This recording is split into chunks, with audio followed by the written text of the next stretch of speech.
Modern science can rule out some ideas, but not all of them. The possibility of the existence of parallel universes, which crucially depends on the definition of parallel, might be one of those ideas. Sparked by inventive fiction involving the multiverse, the idea of an infinite series of parallel universes offers us hope that perhaps our universe, with the version of events we're familiar with, isn't the only one out there.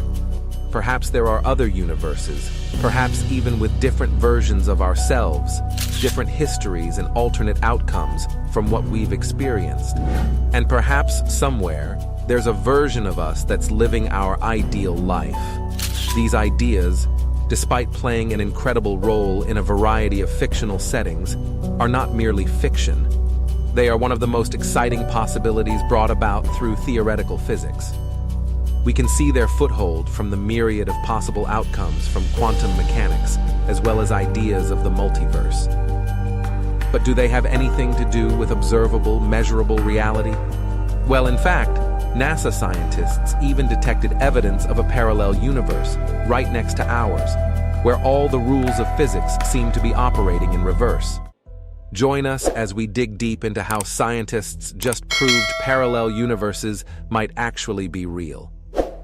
As vast as our universe might be, the part that we can see, access, affect, or be affected by is finite and quantifiable.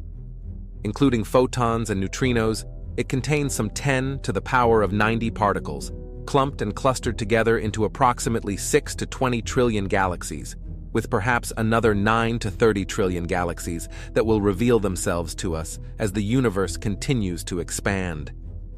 Each such galaxy comes with around 1 trillion stars inside it, on average, and these galaxies clump together in an enormous cosmos-spanning web that extends for 46 billion light-years away from us in all directions.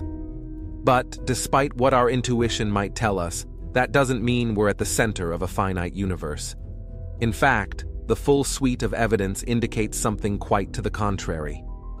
The reason the universe appears finite in size to us, the reason we can't see anything that's more than a specific distance away, isn't because the universe is actually finite in size, but is rather because the universe has only existed in its present state for a finite amount of time. If you learn nothing else about the Big Bang, it should be this.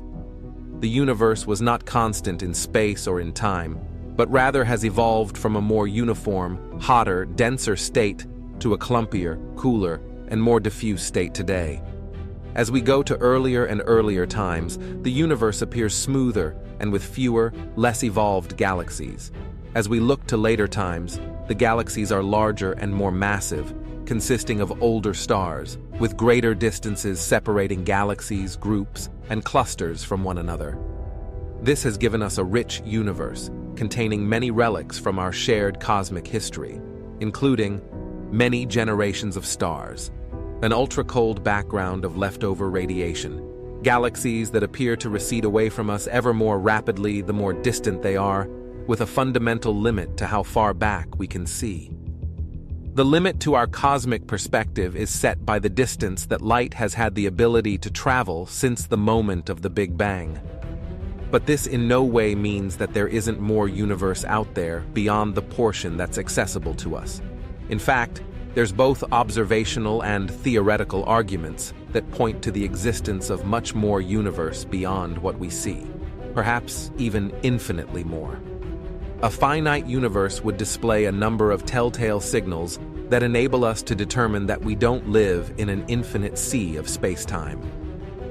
We'd measure our spatial curvature and could find that the universe was shaped like a sphere in some way, where if you traveled in a straight line for long enough, you'd return to your starting point.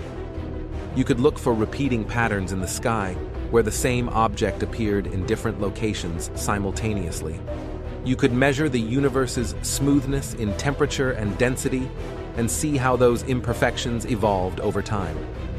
If the universe were finite, we would see a specific set of properties inherent to the patterns that the Big Bang's leftover temperature fluctuations displayed. But what we see instead are a different set of patterns, teaching us the exact opposite. The universe is indistinguishable from being perfectly flat and infinitely large. Of course, we can't know that for certain. If all you had access to was your own backyard, you couldn't measure the curvature of the Earth because the portion you had access to was indistinguishable from flat. Based on the portion of the universe we see, we can state that if the universe is finite and does curve back on itself, it must have at least millions of times the volume of the portion we can see, with no upper limit to that figure. But theoretically, the implications of our observations paint a picture that's even more tantalizing. You see, we can extrapolate the Big Bang backward to an arbitrarily hot, dense, expanding state, and find that it couldn't have gotten infinitely hot and dense early on. Rather, above some energy and before some very early time, there was a phase that preceded the Big Bang, set it up, and led to the creation of our observable universe.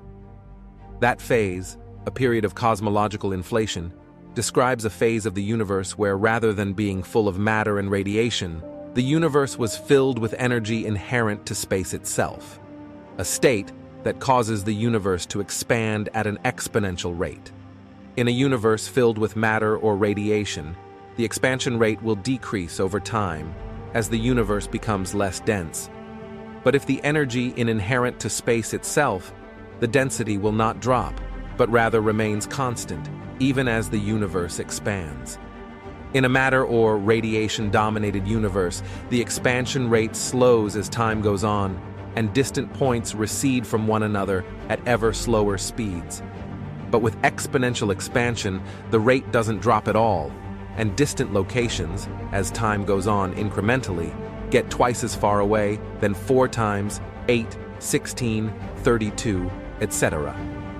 Because the expansion is not just exponential, but also incredibly rapid, doubling happens on time scale of around 10 to the 35 seconds. This implies, by the time 10 to the power of minus 34 seconds have passed, the universe is around 10 to the power of 3 or 1,000 times its initial size. By the time 10 to the power of minus 33 seconds have passed, the universe is around 10 to the power of 30 times its initial size. By the time 10 to the power of minus 32 seconds have passed, the universe is around 10 to the power of 300 times its initial size, and so on. Exponential isn't so powerful because it's fast. It's powerful because it's relentless. Now, obviously the universe didn't continue to expand in this fashion forever, because we're here. Inflation occurred for some amount of time in the past, but then ended, setting up the Big Bang. One useful way to think about inflation is like a ball rolling very slowly down from the top of a very flat hill, as shown in the top panel, above. As long as the ball remains near the topmost plateau, it rolls slowly and inflation continues, causing the universe to expand exponentially. However, once the ball reaches the edge and rolls down into the valley, inflation ends. As it oscillates back and forth in the valley, that rolling behavior causes the energy from inflation to dissipate, converting it into matter and radiation, ending the inflationary state and beginning the hot Big Bang. But inflation doesn't occur everywhere at once and end everywhere at once. Everything in our universe is subject to the bizarre quantum laws of reality, even inflation itself. When we consider that fact of nature, an inevitable line of thought emerges. Inflation isn't like a ball, which is a classical field, but is rather like a wave that spreads out over time, like a quantum field. As time goes on and more space gets created due to inflation, certain regions, probabilistically, are going to be more likely to see inflation come to an end, while others will be more likely to see inflation continue. The regions where inflation ends will give rise to a Big Bang and a universe like ours, while the regions where it doesn't will continue to inflate for longer. As time goes on, because of the dynamics of expansion, no two regions where inflation ends will ever interact or collide. The regions where inflation doesn't end will expand between them, pushing these bubble universes apart from one another. There are, of course, a great many unknowns associated with this inflationary state. We don't know how long inflation lasted before it ended, and gave rise to the Big Bang, and whether that duration was short, long, or infinite. We don't know if the regions where inflation ended are all the same as one another, with the same laws of nature, fundamental constants, and quantum properties and fluctuations as our own universe. And we don't know whether these various universes are connected in some physically meaningful way, or whether they play by their own individual rules and don't affect one another.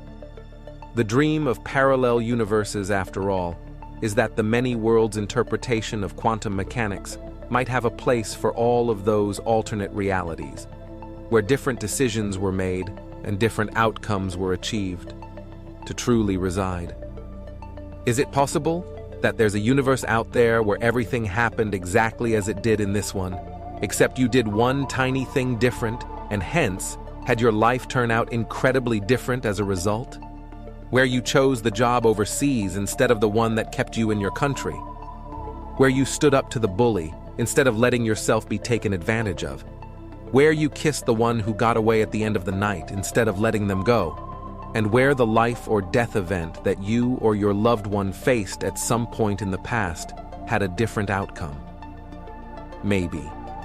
But the parallel universe, while an exciting idea, has its detractors. Some physicists feel since it's not something observable or provable, then a discussion of it is pointless or even unscientific. With them, the idea of an infinite series of parallel universes, certainly wishful thinking to believe so. But when more ordinary solutions come up empty, the doors of science open wider. As a result, in a world-shattering revelation, NASA scientists detected evidence of a parallel universe right next to ours, where everything is upside down. This shocking discovery made by NASA's Antarctic Impulsive Transient Antenna, or ANITA for short. This instrument used a giant balloon to haul delicate electronic antennas high into the cold, dry air above Antarctica, where there is little or no radio noise to distort its findings. There is a constant wind of high-energy particles coming from outer space, some of which are 1,000,000 times more powerful than anything we can generate ourselves. Low-energy particles, neutrinos, can pass completely through the Earth, barely interacting with the substance of our planet at all. But higher-energy objects are stopped by the reassuringly solid matter of the Earth. That means that high-energy particles can only be detected coming down from outer space. To detect a heavier particle, a tau neutrino, coming up out of the Earth, would imply that these particles are actually traveling backwards in time. And that is exactly what the ANITA scientists have seen. Peter Gorham, an experimental particle physicist at the University of Hawaii and principal investigator at ANITA, was lead author on a Cornell University paper describing the bizarre phenomenon. Pointing out the sheer impossibility of the tau neutrino's behavior, Gorham suggests that the only way it could happen is if the particle changed into a different type of particle before passing through the Earth and then back again. It's a 1,000,000,000 to 1 shot that might just happen once. But the ANITA team have seen several of these impossible events. Even as the team wrote their paper, they knew the shape-shifting particle idea was a bit of a stretch. Not everyone was comfortable with the hypothesis, Gorham told. The simplest, and therefore scientifically the most elegant explanation is this. At the moment of the Big Bang, 2 universes were formed, ours and another one that from our perspective is running in reverse. Of course, if there were any inhabitants of this mirror universe, they'd see ours as the backwards one. While the extraordinary possibility of a twin Benjamin Button universe is an exciting prospect, we know that for that to actually be our physical reality, those unknowns about our universe need to have specific answers that may not be very likely. First off, the inflationary state that preceded the Big Bang must have lasted for not just a long time, but a truly infinite amount of time. Let's assume that the universe inflated for 13.8 billion years. That would create enough volume of space for 10 to the 10 to the 50th universes just like our own. That is, no doubt, truly a gargantuan number. But it's still a finite number, and if it's not bigger than the number of possible outcomes, it isn't big enough to contain the possibilities that the notion of parallel universes would necessitate. So let's think about quantifying the number of possible outcomes.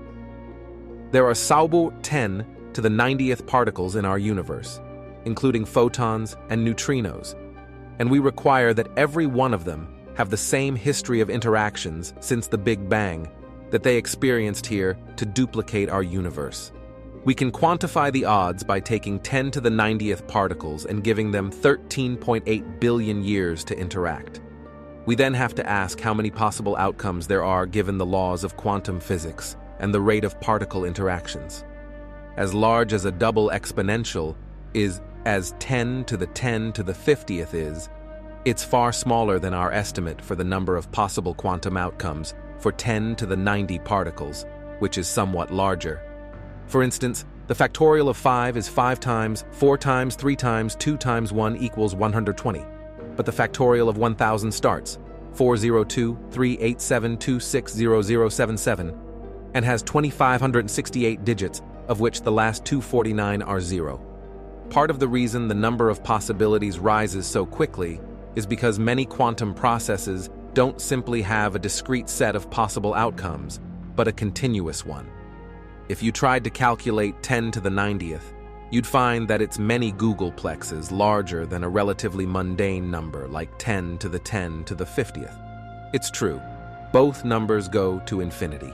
The number of possible parallel universes tends to infinity, but does so at a particular exponential rate. But the number of possible quantum outcomes for a universe like ours also tends to infinity, and does so much more quickly. As mathematicians know, some infinities are bigger than others. What this means is that if inflation has proceeded for a finite amount of time, then the number of universes we get increases exponentially with time, but always remains finite. If inflation has gone on for an infinite amount of time, then the number of universes must be infinite, and all allowable possibilities must have occurred in some universe. In other words, if inflation has gone on for only a finite amount of time, we can strongly say that, based on how the number of universes increases with time versus how the number of possible outcomes within a single universe increases with time, there are no parallel universes equivalent to our own within the multiverse. When we talk about the many worlds interpretation of quantum mechanics, a finite number of universes is insufficient to hold all of the possible outcomes. We require an infinity of worlds. This itself requires an infinite duration to inflation to make a parallel universe identical to our own a possibility. But if inflation has gone on for an infinite amount of time, then the existence of identical parallel universes isn't just possible, but mandatory. No matter how large a finite number gets, even if it tends towards infinity over time, it will never become infinite after a finite amount of time. Therefore, even though there are an astronomical number of possible outcomes that could have occurred, including quantum interactions with a continuous set of allowable outcomes, an infinite number of parallel universes must contain them all. However, even if such parallel universes do exist within a larger multiverse, even if there are an infinite number of them, not every imaginable effect is possible.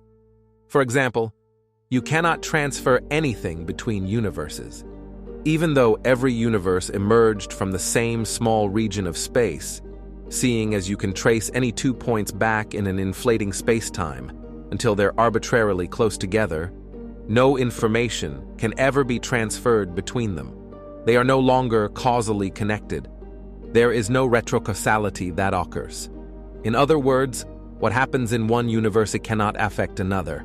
We know how to quantify what would occur during inflation if any 2 universes collided, merged, or otherwise interacted.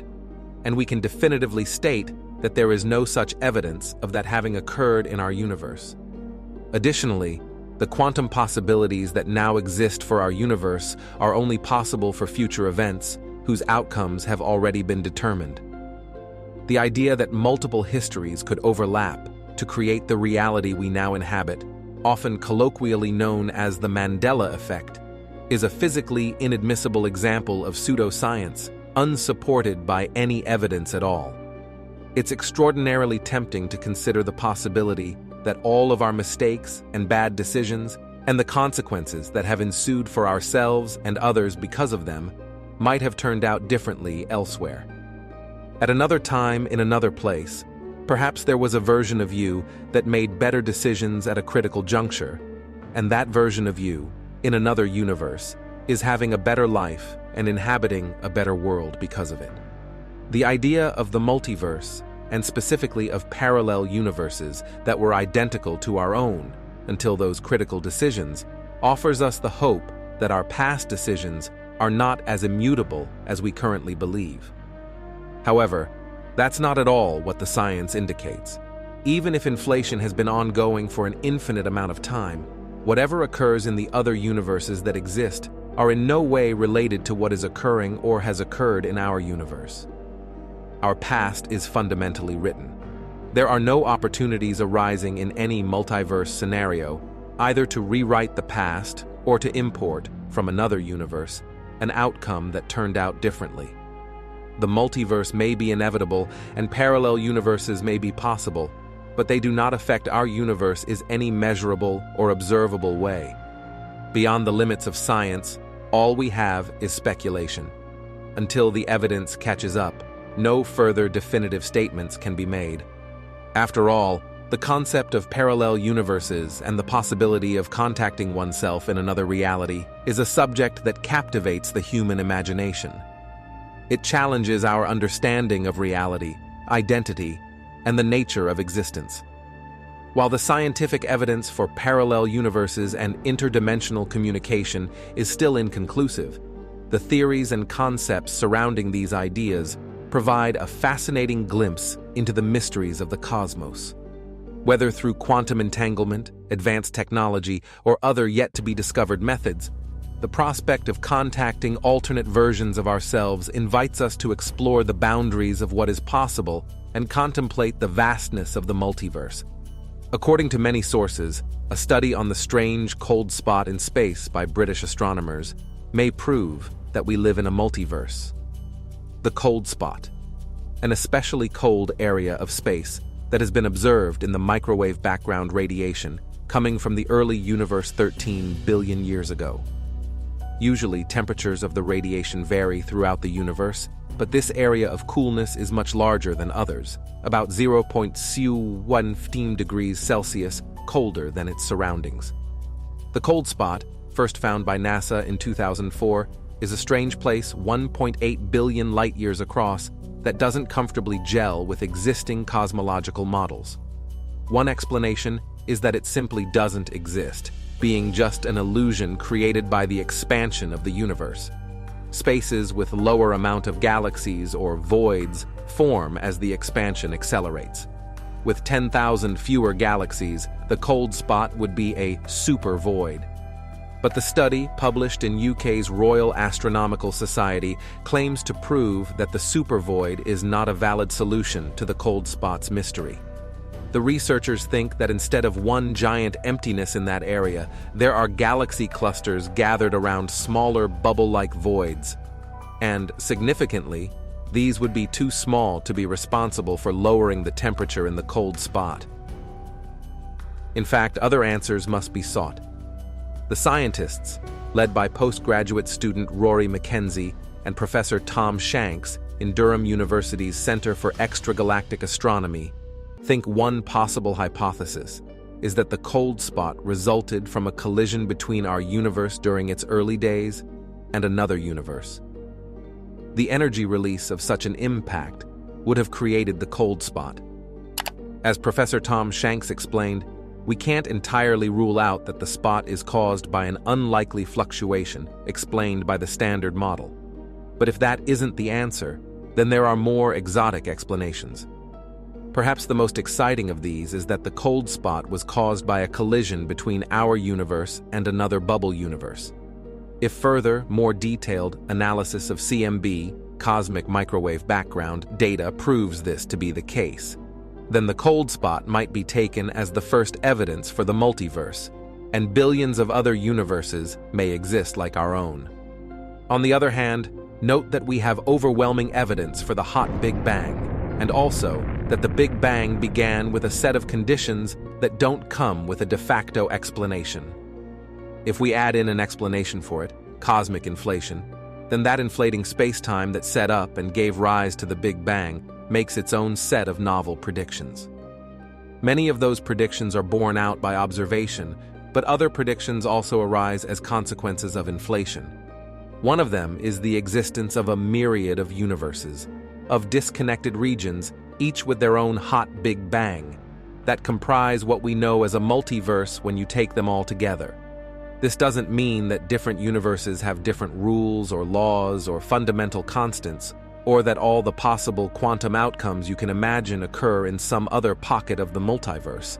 It doesn't even mean that the multiverse is real, as this is a prediction we cannot verify, validate, or falsify. But if the theory of inflation is a good one, and the data says it is, a multiverse is all but inevitable. You may not like it, and you really may not like how some physicists abuse the idea, but until a better, viable alternative to inflation comes around, the multiverse is very much here to stay. Now at least, you understand why. A quick note, although we cannot prove whether inflation went on for an infinite duration or not, there is a theorem that demonstrates that inflationary spacetimes cannot be extrapolated back for arbitrary amounts of time. They have no beginning if so, and are called past time-like incomplete. Inflation may give us an enormously huge number of universes that reside within a greater multiverse, but there simply aren't enough of them to create an alternate, parallel you. The number of possible outcomes simply increases too fast for even an inflationary universe to contain them all. Thus, in all the multiverse, there is likely only one you. You must make this universe count, as there is no alternate version of you. Take the dream job. Stand up for yourself. Navigate through the difficulties with no regrets, and go all out every day of your life. There is no other universe where this version of you exists, and no future awaiting you other than the one you live into reality. Make it count.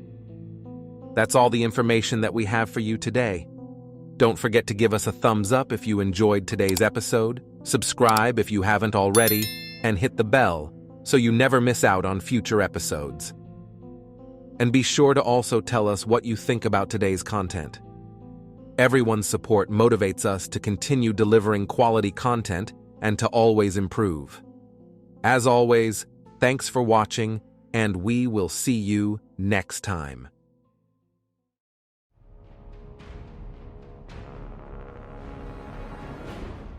Most of us are familiar with the standard narrative of how the universe began. There was an infinitely dense point of an infinite temperature with no size called a singularity. This singularity exploded, creating all the space, energy, and matter that we consider to be our universe in an event called the Big Bang.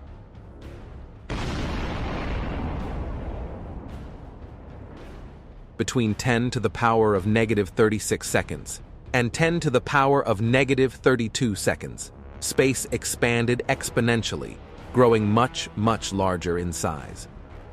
After this period, space continued to expand, but at a much slower rate, and eventually, we see the universe that we observe today. This is the inflationary Big Bang theory, the most popular and broadly accepted theory of how the universe began. But for a few physicists, the premier theory doesn't paint an accurate picture of the evolution of our universe.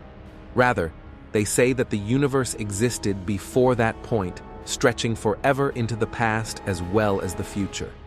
While the universe is expanding today, it was contracting in the time before the Big Bang. In this picture, the Big Bang isn't so much a bang, but a bounce, a moment when a shrinking universe reversed course and began to grow. And according to their theory, the universe could bounce again. Today's expansion could be followed by collapse in the far future, followed by another bounce. Some physicists have suggested this bouncing could be infinite.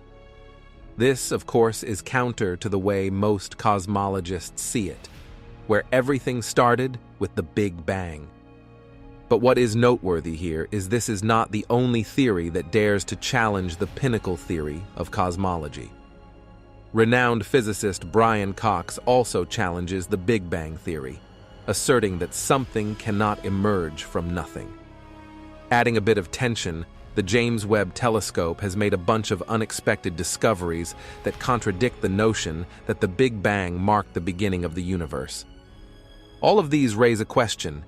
If the Big Bang wasn't the beginning of the cosmos, then what was it? Could the universe start with a bounce, or something else entirely? Join us as we dig deep into one of the thorniest in physics. The idea that the universe had a beginning, or a day without a yesterday, as it was originally known, goes all the way back to Georges Lemaitre in 1927. Although it's still a defensible position to state that the universe likely had a beginning, that stage of our cosmic history has very little to do with the hot Big Bang that describes our early universe. Although many laypersons and even a minority of professionals still cling to the idea that the Big Bang means the very beginning of it all, that definition is out of date. The Big Bang now is not the birth of time and space. We know that today, in 2023. In fact, there's a ton of evidence that points to a non-singular origin to our universe. We never achieved those arbitrarily high temperatures. There's a cutoff.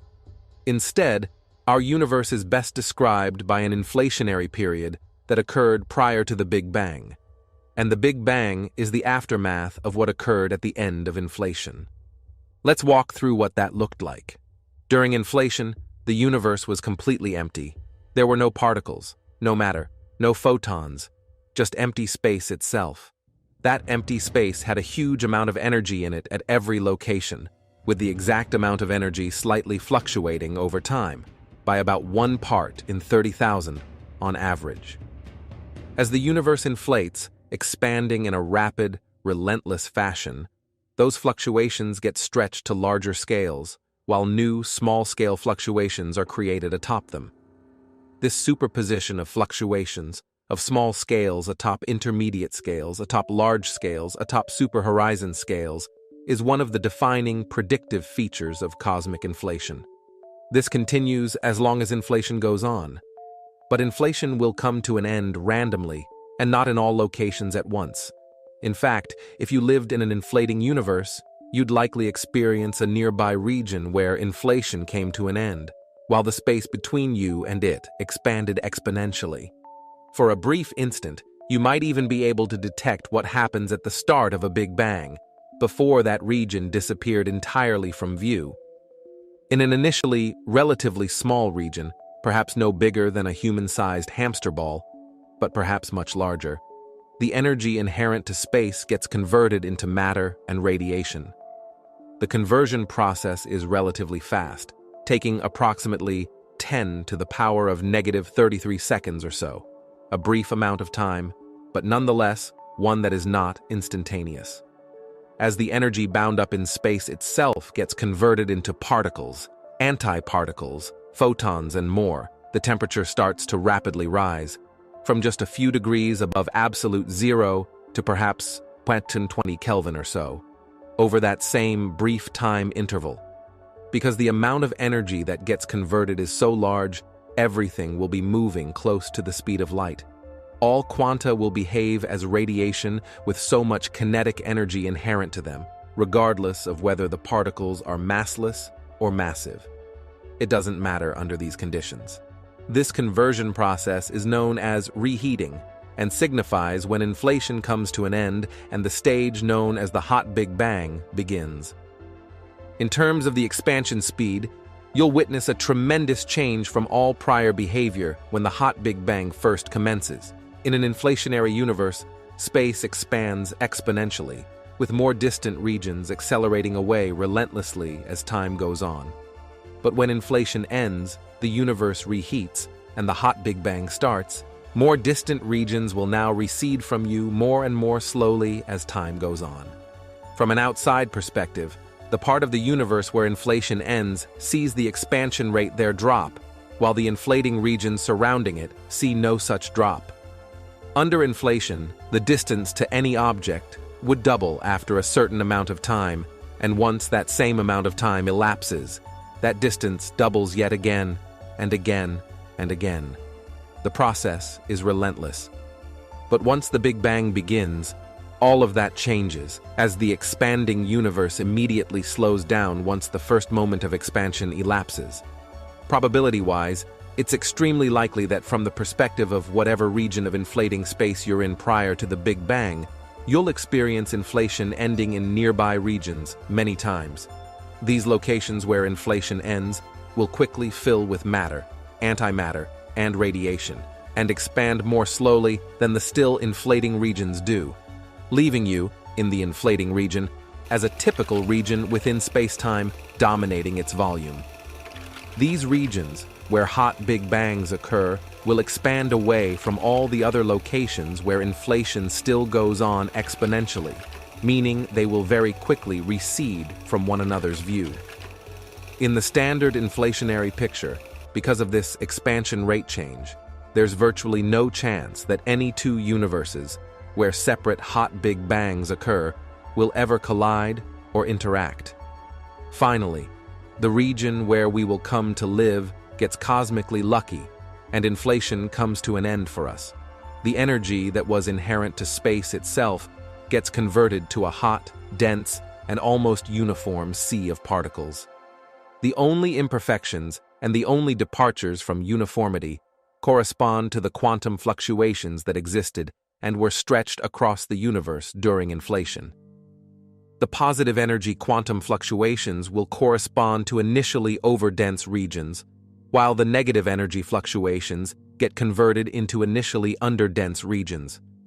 But that's still enough to serve as the eventual seeds of cosmic structure. We cannot observe these density fluctuations today as they were when the universe first underwent the hot Big Bang. There are no visual signatures we can access from that early on. The first one we've ever accessed comes from 380,000 years later, after they've undergone countless interactions. Even at that, we can extrapolate back what the initial density fluctuations were and find something extremely consistent with the story of cosmic inflation. The temperature fluctuations that are imprinted on the first picture of the universe, the cosmic microwave background, give us confirmation of how the Big Bang began. However, there are a lot of inconsistencies between the cosmic microwave background and our current model of cosmology. We're missing something. These can be summarized in 4 anomalies. First, on very large scales, the universe isn't acting like we think it should. Second, light from the cosmic microwave background will be lensed by matter in between us and the cosmic microwave background. This means that matter acts like a giant lens, bending and changing the amplitude of the light behind it. The amount that this happens is not consistent with our current model of the universe. This is such a significant problem it has sometimes been called a crisis for cosmology. Third, the 2 hemispheres of the cosmic microwave background sky have different average temperatures. This doesn't make a lot of sense, since we believe that the universe should have started out uniform, on average. And last, the value of the Hubble constant, which describes how fast the universe is expanding, is different whether we measure it from the cosmic microwave background or from more nearby Cepheid stars. Taken together, these anomalies mean we're missing something fundamental in our understanding of the universe. The answer may lie in loop quantum cosmology. Loop quantum cosmology arises from loop quantum gravity. In loop quantum gravity, gravity itself is made of particles called quanta. These quanta come together to form the fabric of space and time. In this model of the universe, there is a smallest size of space itself, the Planck scale, or 10 to the power of negative 35 meters. Nothing, not even space itself, can be smaller than this. This means that the Big Bang couldn't exist in a universe with loop quantum cosmology. The universe could never get down to an infinitely small, infinitely dense point. Close to the Big Bang, when the universe was very small, really weird things happen mathematically. Infinities start to arise and threaten to tear the fabric of space-time itself. It's at these locations where loop quantum gravity can come in to provide corrections to the physics we already know.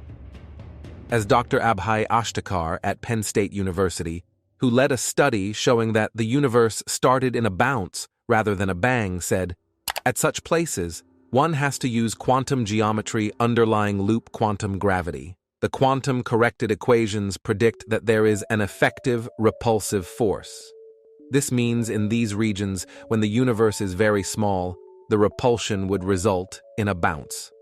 If our universe originated in a bounce, that means there was another universe before us. That universe went through its life, perhaps expanding and eventually contracting once again. As all of the matter and space-time of this universe came together, it ended in a spectacular fireball. Then, in a giant bounce, our universe was born, like a phoenix rising from the ashes of the old universe. This isn't entirely a new idea. Physicists have tossed around the idea of the Big Bounce for several decades. Even farther back, cyclic time is present in Hindu cosmology. If loop quantum cosmology is the correct model of the universe, in its infancy, the universe would have had very high curvature. To visualize this, think of a globe has positive curvature, a sheet of paper has flat curvature, and a saddle has negative curvature. If the universe was strongly curved when it was young, evidence of this would show up in the cosmic microwave background. When you look at the cosmic microwave background, you realize that it is not uniform. It's close, but there are small differences in temperature from one point in the sky to another. If you plot these temperature differences as a function of scale, you get one of the most powerful tools of cosmology, the angular power spectrum. Evidence of the curvature of the early universe would show up in the angular power spectrum of the cosmic microwave background. Some of these effects would show up at extremely large scales, larger than the size of the universe. This is a problem, obviously. We won't be able to observe it. However, luckily for us, these large scales interact with smaller scales, providing us with indirect evidence of this early phase of the universe. One of the effects of these interactions is to create the hemispherical anisotropy, says Ashtekar. In our current understanding of the universe, the probability that the two hemispheres of the sky would be different is very small. But with loop quantum cosmology corrections, the probability is enhanced and the observed anisotropy is no longer anomalous. That means that loop quantum cosmology would provide an explanation for anomaly number 3, why the hemispheres in the sky have different average temperatures. In addition, using the model of the universe that loop quantum cosmology provides solves the first 2 anomalies that we have seen in the cosmic microwave background: strange behavior at large scales and lensing. According to Dr. V. Srinath of the National Institute of Technology, Karnataka, this possibility that cosmic microwave background anomalies are not just statistical flukes, but rather effects due to quantum gravity happening very early in the universe is very exciting. But how sure are we that the universe originated in a big bounce? Except that, with all major claims, extraordinary evidence is needed. The idea that the universe originated in the Big Bounce has been suggested several times. We'll have to see if this one sticks. Another problem: our observations are limited, and it may just be that we are observing a part of the universe that is unusual. That's a problem called cosmic variance. As Dr. Donghui Zhang, a co-author of the paper and professor at Penn State University, said, "It is hard to confirm with 100% confidence because of the cosmic variance. But what is intriguing is that including this new possibilities can resolve 2 issues at the same time: the large-scale power suppression and small-scale lensing amplitude. Ruling out signs of an loop quantum cosmology-driven cosmic bounce in Planck, data means the cosmic microwave background anomalies remain unexplained. But an even larger cosmic issue lingers. Did the universe have a beginning at all?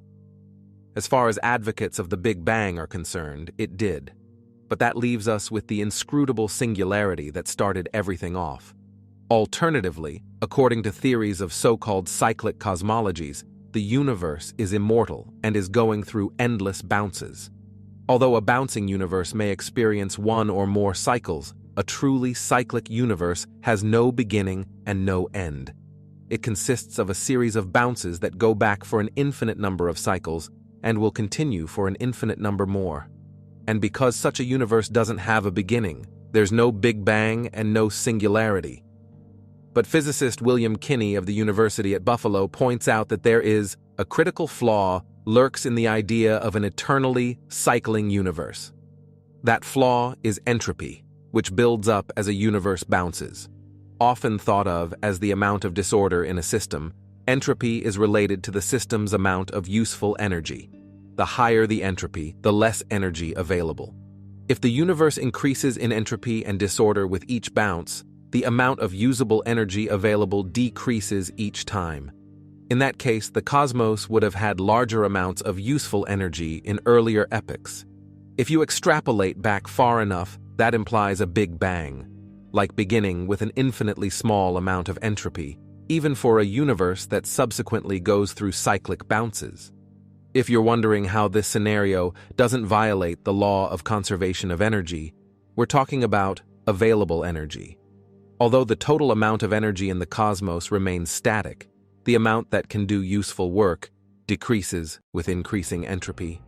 New cyclic models get around the problem by requiring that the universe expands by a lot with each cycle. The expansion allows the universe to smooth out, dissipating the entropy before collapsing again.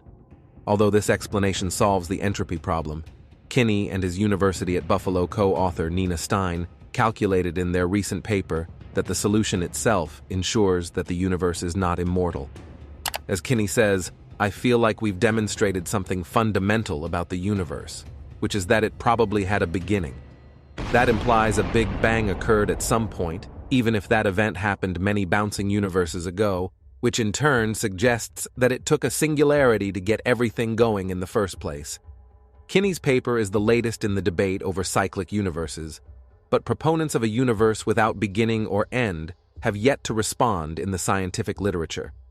Two leading proponents of a cyclic universe, astrophysicists Paul Steinhardt of Princeton University and Anna Ijas of New York University, declined to comment for this article.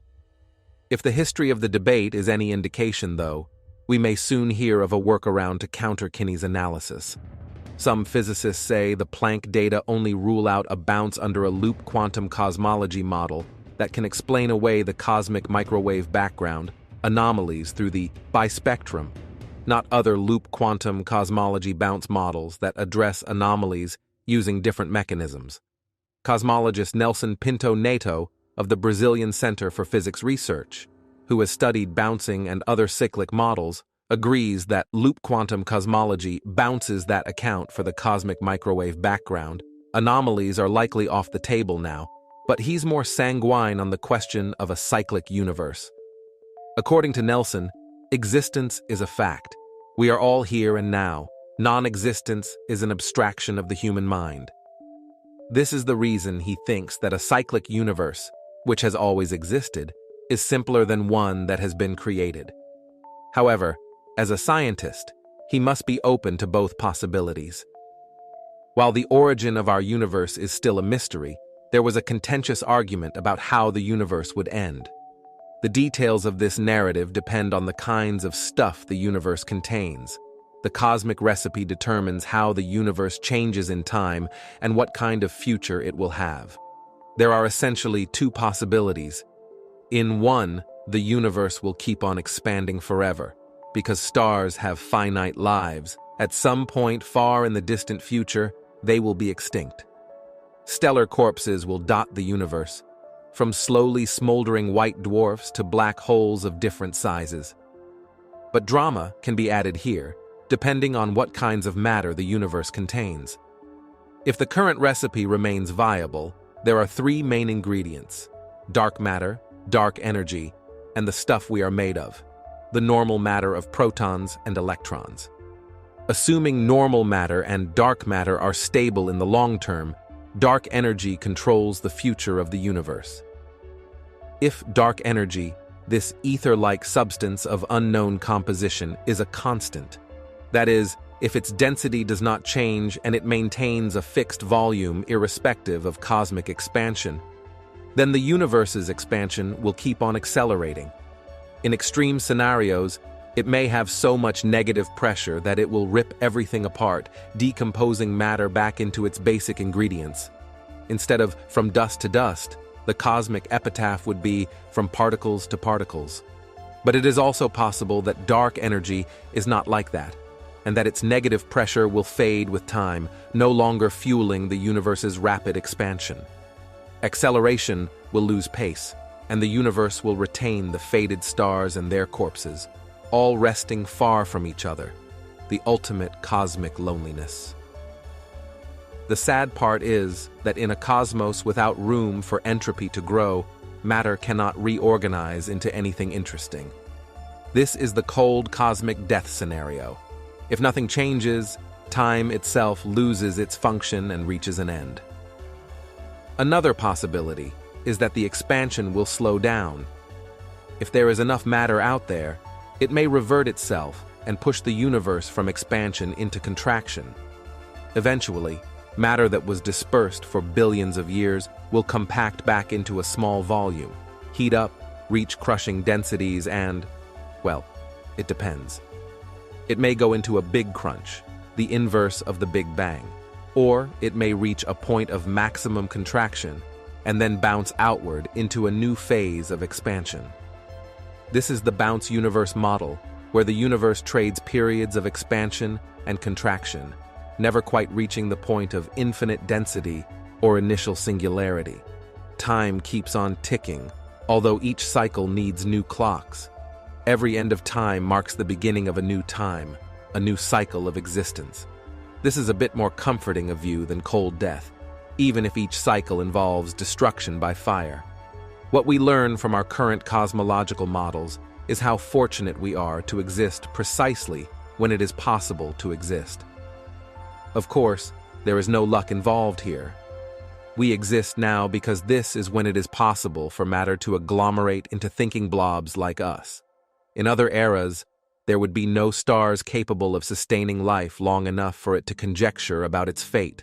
So if time will end, it is because creatures like us will also end. In a universe without sentient beings, aware of time's passage, without the awareness of past and future, the very concept of existence is meaningless. That should give us pause when we consider how small we are in the vastness of space. Small, yes, but as far as we know, we are the ones who hold the whole cosmic history in our minds.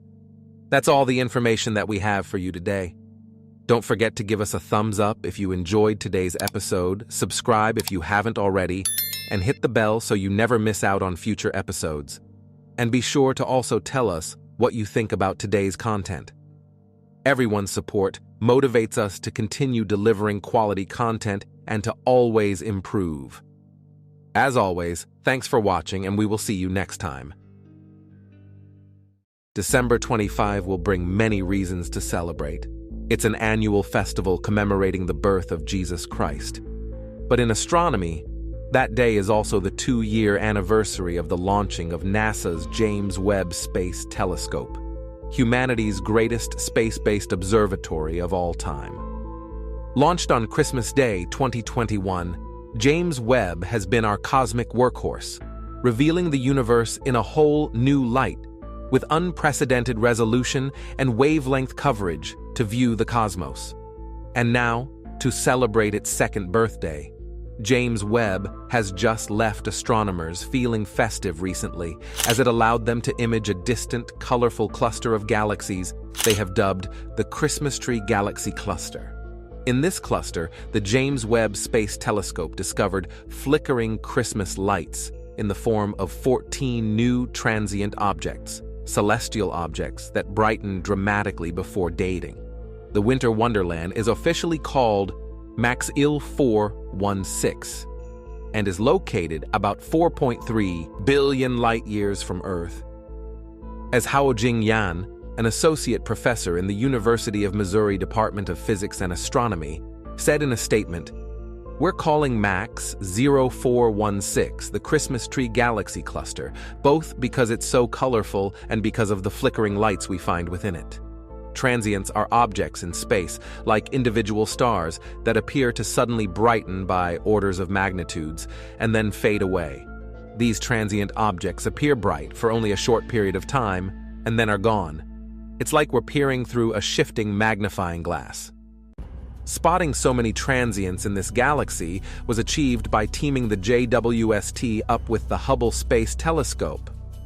The sheer number of transients spotted in one go, thanks to the duo, implies there are a lot more yet to be found within the Christmas Tree Galaxy Cluster. It's almost like the Christmas gift for astronomers that'll keep on giving. The light from the Christmas Tree Galaxy Cluster began its journey across the cosmos when the solar system, now 4.6 billion years old, was newly formed and just around 300 million years old. This would ordinarily make it too faint for even the Webb telescope to see in detail, but a little trick first acknowledged by Albert Einstein made observing this cosmic Christmas a little easier. In his 1915 theory of general relativity, which concerns the nature of gravity, Einstein said objects of great mass must warp the very fabric of space and time, united as a single entity called spacetime, giving rise to a curvature we experience as gravity. And when anything, including light, passes these curved regions of space, those things' paths get curved. The closer to the body of mass a thing is, the more extreme the curvature it experiences. As a result, when an object passes between Earth and a distant light source, the light from that background object takes a varied amount of time to reach us, as its path isn't following a straight line due to the curvature created by the passing object. This can ultimately cause that background object to appear amplified from our vantage point. The concept is called gravitational lensing, as the intervening object acts as a natural, cosmic magnifying glass. James Webb has been tapping into this phenomenon with great success to see some of the universe's earliest galaxies, and its view of the Christmas Tree Galaxy Cluster is its latest example. Look at this picture. We can see so many transients in certain regions of this area because of a phenomenon known as gravitational lensing, which is magnifying galaxies behind this cluster. Right now, we have this rare chance that nature has given us to get a detailed view of individual stars that are located very far away. While we are currently only able to see the brightest ones, if we do this long enough and frequently enough, we will be able to determine how many bright stars there are and how massive they are. The transients were found by Yan and the team as they were looking at 4 sets of images captured by James Webb over around 4 months as part of the James Webb Space Telescope's Pearls GTO 1176 program. The team has identified 2 objects in the images as supernova explosions that happen as stars reach the end of their lifespans. They are thrilled by this result, as they now use those supernovas to study the galaxies in which they are happening. Moreover, the astronomers also found something else extraordinary in the Christmas Tree Galaxy Cluster, a monster star in a galaxy, seen as it was when the universe was just 3 billion years old. They have named the star Mothra after the monstrous moth kaiju from Japanese cinema.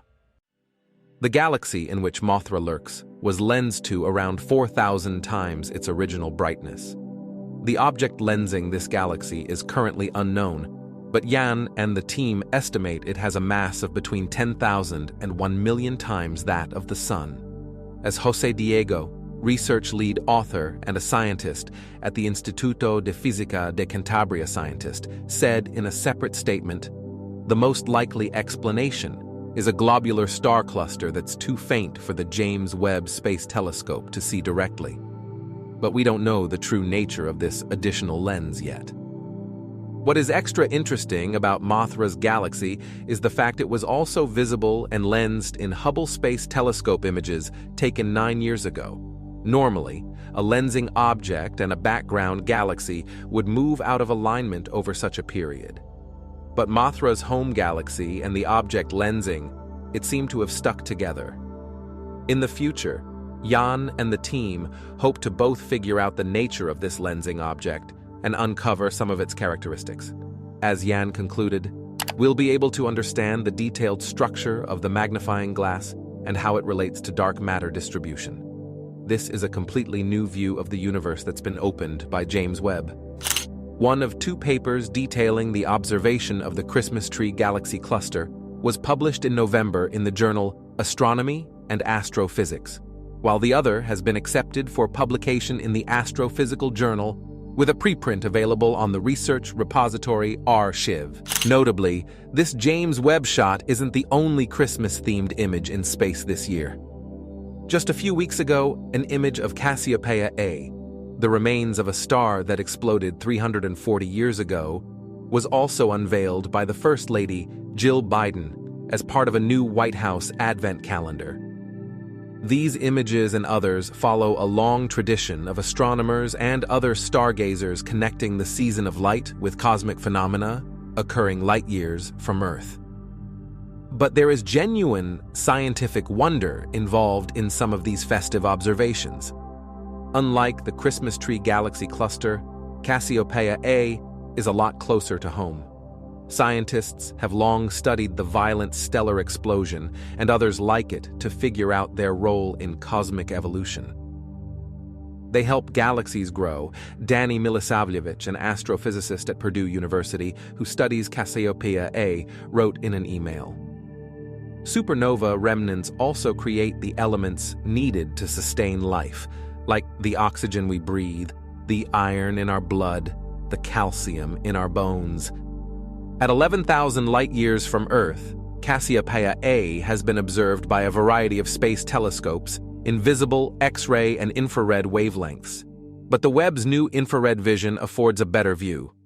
In April, NASA released an image of the supernova remnant using the telescope's mid-infrared instrument.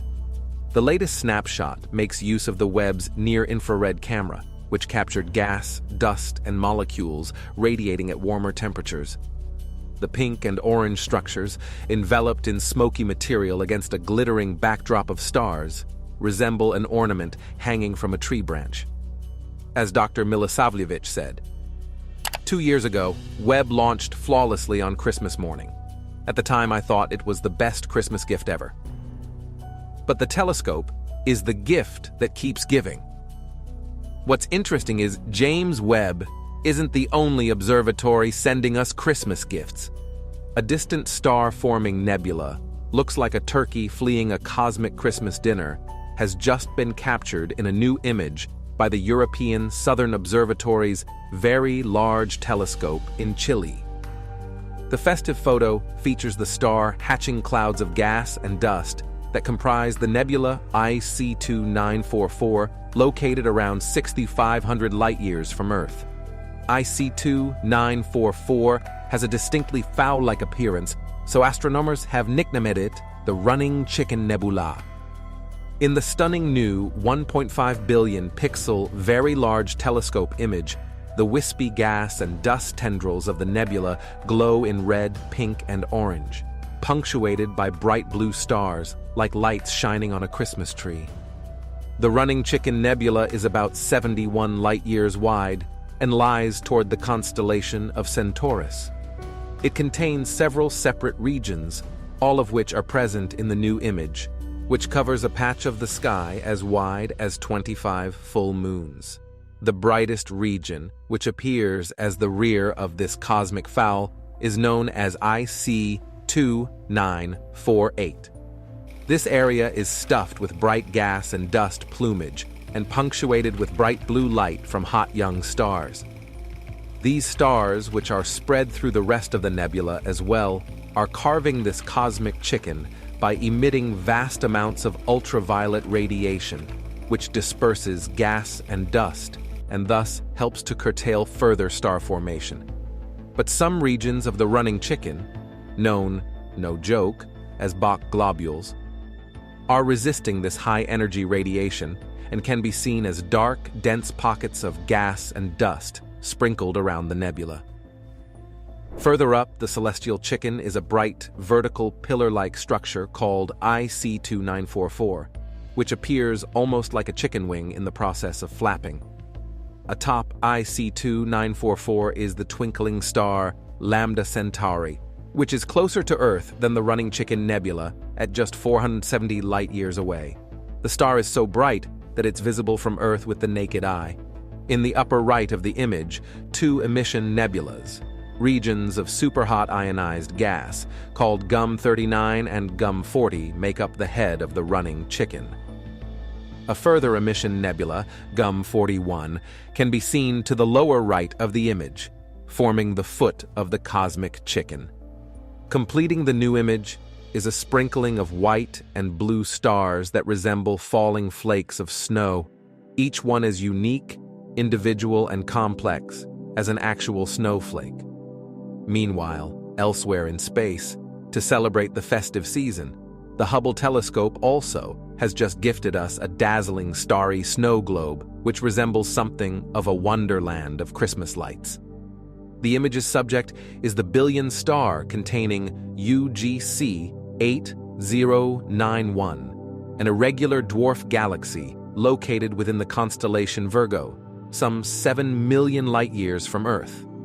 To create the luminous, chromatic effect we see, scientists compiled data captured by the Hubble Space Telescope's Wide Field Camera 3, an advanced camera for surveys between 2006 and 2021.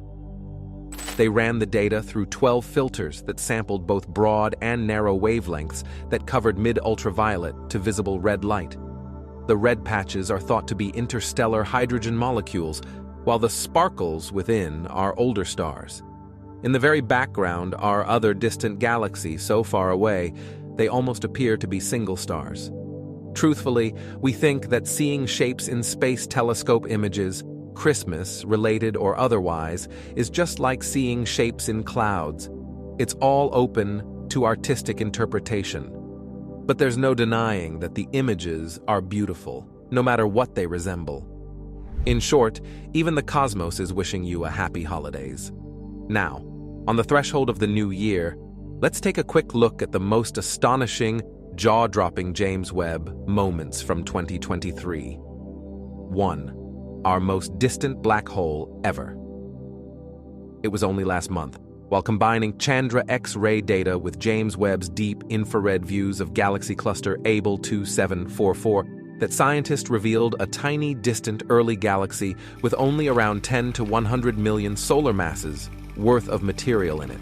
But that was incredibly X-ray luminous, indicating an active black hole of around 9 million solar masses.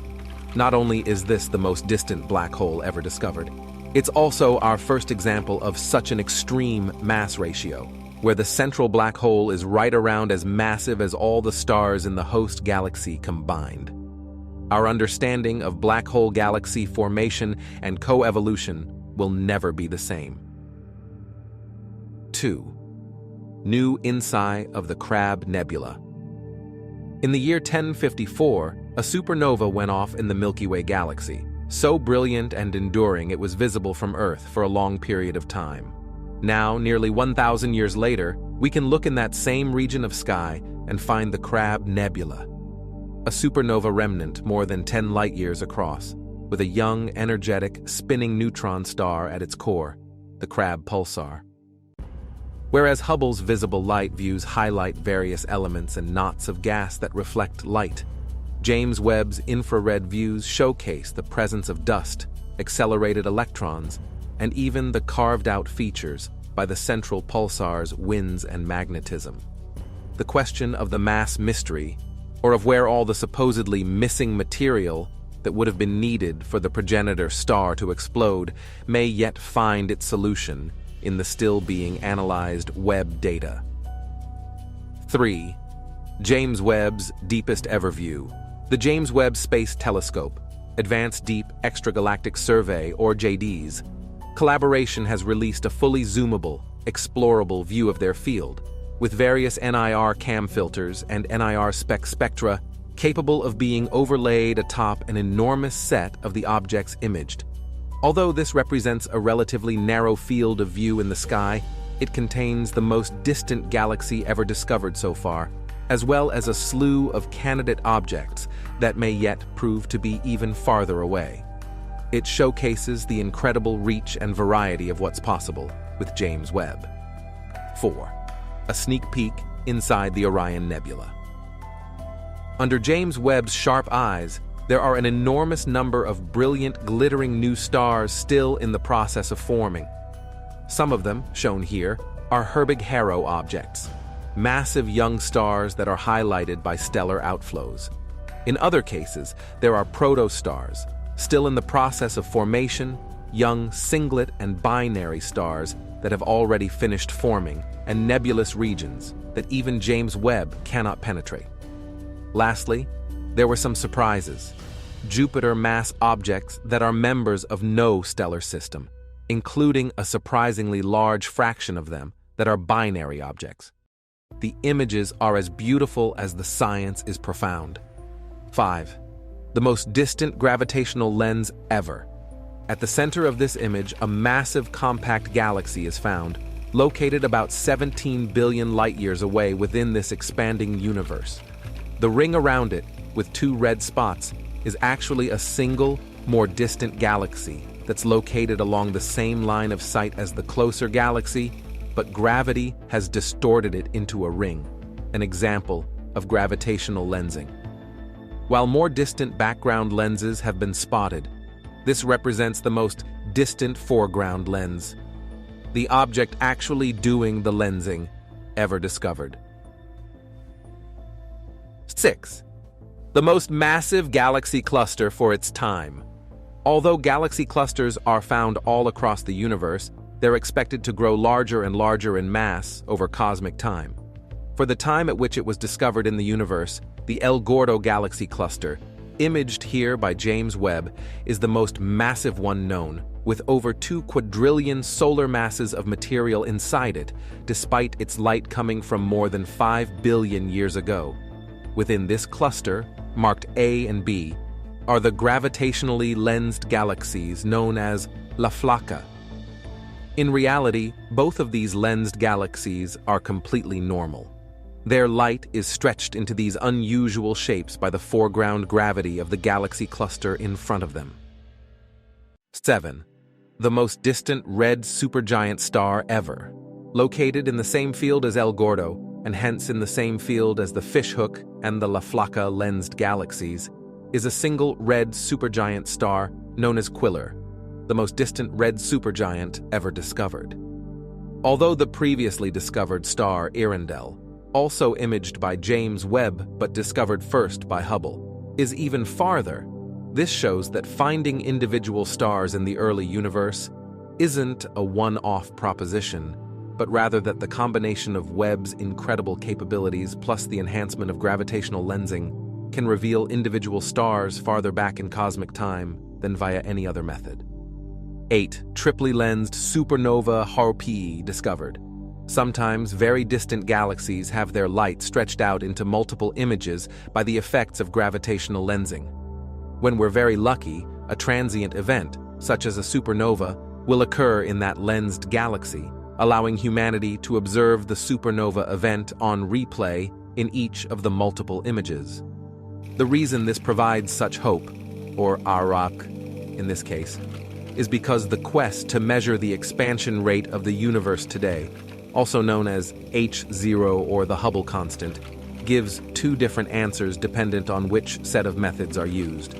The discovery of supernova H0Pe provides a potential way to resolve this conundrum over the expanding universe, and perhaps future observations of multiply lensed supernovae, which James Webb should be outstanding at finding, will be just what we need to resolve the so-called Hubble tension.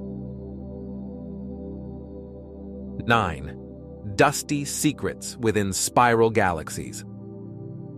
Most of the images we see of spiral galaxies are taken in visible light, where the stars shine brightly but where neutral matter, particularly dust grains, appear dark, blocking that light.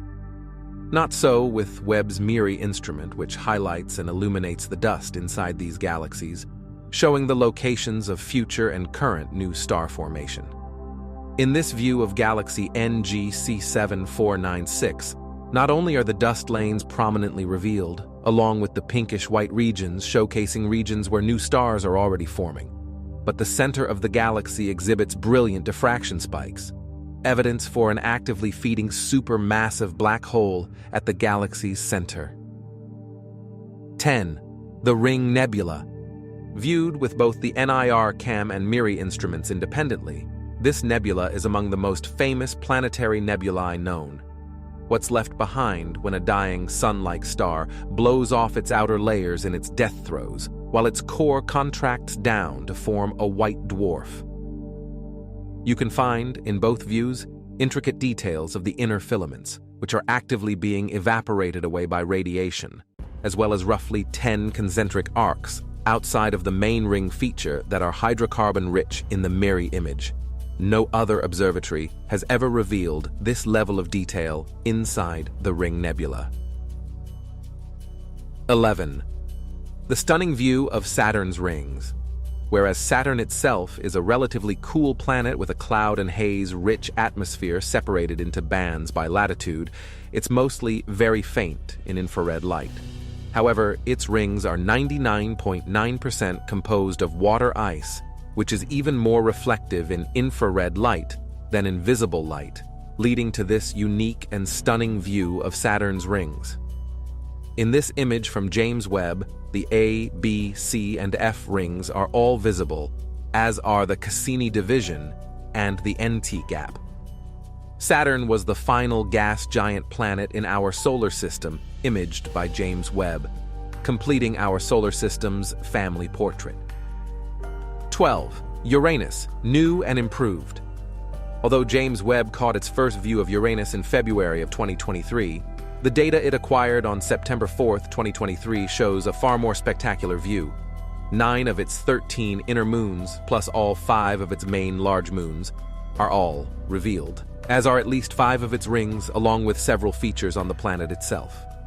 A dense polar cap that fades away toward equatorial latitudes, punctuated by a dark band and with Uranian storms ranging closer to the equator. As Uranus approaches its solstice for the first time since 1986, these Webb views teach us information that no other observatory can reveal. 13. A cosmic sparkler. Although this shows a portion of the very first science image released by James Webb, it wasn't until January of 2023 that this remarkable feature, known as the Sparkler Galaxy, was discovered in Webb data. In the yellow boxes shown above are 3 images of the same distant galaxy, lensed, stretched, and magnified by the gravity of foreground cluster SMACS 0723. The sparkles that are most easily visible in the largest central image are actually globular clusters that are brightly undergoing new episodes of star formation. When James Webb examined these clusters in detail, it found that they already had older populations of stars inside, shedding new light on how second bursts of star formation can occur inside globular clusters, a feature that only a fraction of all known globular clusters possess. 14. An intermediate belt surprise. We've often looked at our solar system as the prototype for what we expect to find elsewhere in the universe. While planets can exist both close to and far from a star, we expect there to be a series of frost lines, with the innermost one corresponding to an asteroid belt and the outermost one corresponding to a Kuiper belt. Yet, when James Webb examined the young stellar system Fomalhaut, it found something our solar system doesn't possess: an intermediate belt, found exterior to the inner disk where the asteroid belt should be, but interior to the Kuiper belt analog. Is this feature typical of stellar systems, meaning we're the outlier, or is it unusual, meaning it's the outlier? More data is needed, but this is a puzzle we didn't even know would need to be solved prior to 2023. 15. The most distant galaxy cluster ever. Earlier in 2023, scientists spectroscopically analyzed a series of distant, very red, faint galaxies found in the field of view behind Pandora's cluster, Able 2744. They found that at least 7 of these galaxies are at precisely the same redshift, indicating the presence of a proto-galaxy cluster, the earliest one ever found at just 650 million years after the Big Bang. While Hubble had found the earliest proto-galaxy cluster previously known at 800 million years after the Big Bang, and the Sierras collaboration found one just 1.2 billion years after the Big Bang, this cluster, with a mouthful of a name of A2744Z7P90D, was discovered by the Glass collaboration, showcasing the importance of viewing many different areas of the sky in the quest for the most distant classes of objects of all. These 15 images represent just a tiny fraction of the views and science that have come out of James Webb, and the best part is we likely have another 20 years of excellent Webb science to look forward to.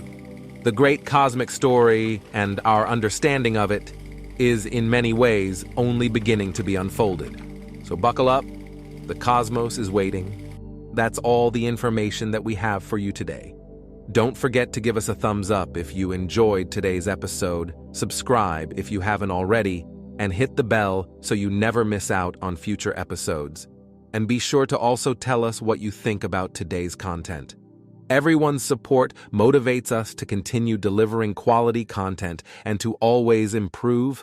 As always, thanks for watching, and we will see you next time.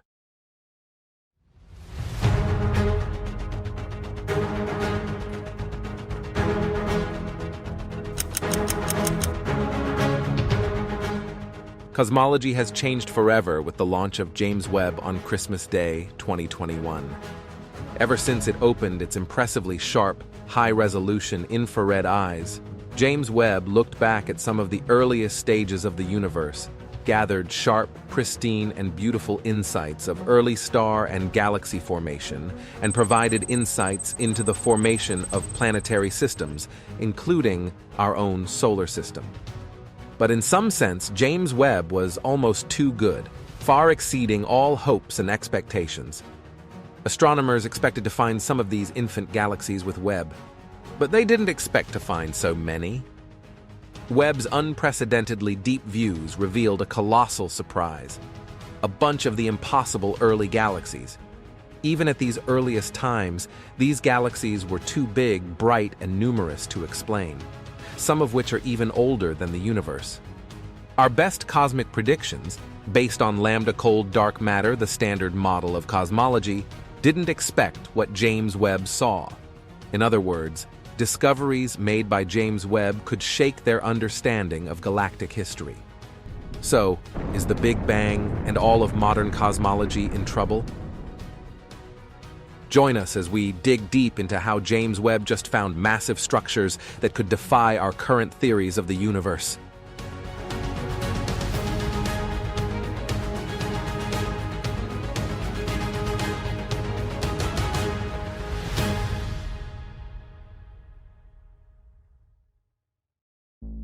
The farther and farther back into the distant universe we look, we have a picture of what we expect to see. At some point, we should find the first and earliest bright, large, luminous galaxy, and we should see their number density rapidly decrease as we approach that limit. Before that, we should find only smaller and less evolved galaxies, decreasing in number and number density until we find the very first among those. Before that, we should only see individual star clusters and proto-galaxies, and these should be extremely blue and primitive, and again should only exist in low number densities the farther back we go. And finally, there should truly be a time where the very first stars and star clusters of all appear, and beyond that, there should be no luminous sources at all to observe, excepting the Big Bang's leftover glow itself. When we look into these deep depths of the universe and examine these galaxies, we're basically asking the universe, how did you grow up and come to be the way you are today? Given that we have a model of the universe, a mix of dark matter, normal matter, dark energy, and a little bit of radiation, we can arrive at predictions for what we expect to see in the universe at any given time. Looking at these distant objects with the James Webb Space Telescope, and with its spectroscopic capabilities in particular, allows us to test that model, and to see if we truly understand the universe we inhabit, or if, and how, we have to revise our picture of the cosmos. The James Webb Space Telescope is changing astronomy in many ways, from peering into the atmosphere of exoplanets to capturing stunning images of distant cosmic phenomena. But perhaps its greatest scientific contribution is its ability to observe galaxies that are so distant that looking at them is like looking back in time. Projects like Webb's SEERS, or Cosmic Evolution Early Release Science Survey, are scanning the sky to pick out some of the oldest galaxies we've ever seen. When scientists first turned Webb toward apparently empty patches of sky to look for these distant galaxies, they found something very strange. They didn't just find a few very old galaxies, dating back as much to just a few 100 million years after the Big Bang.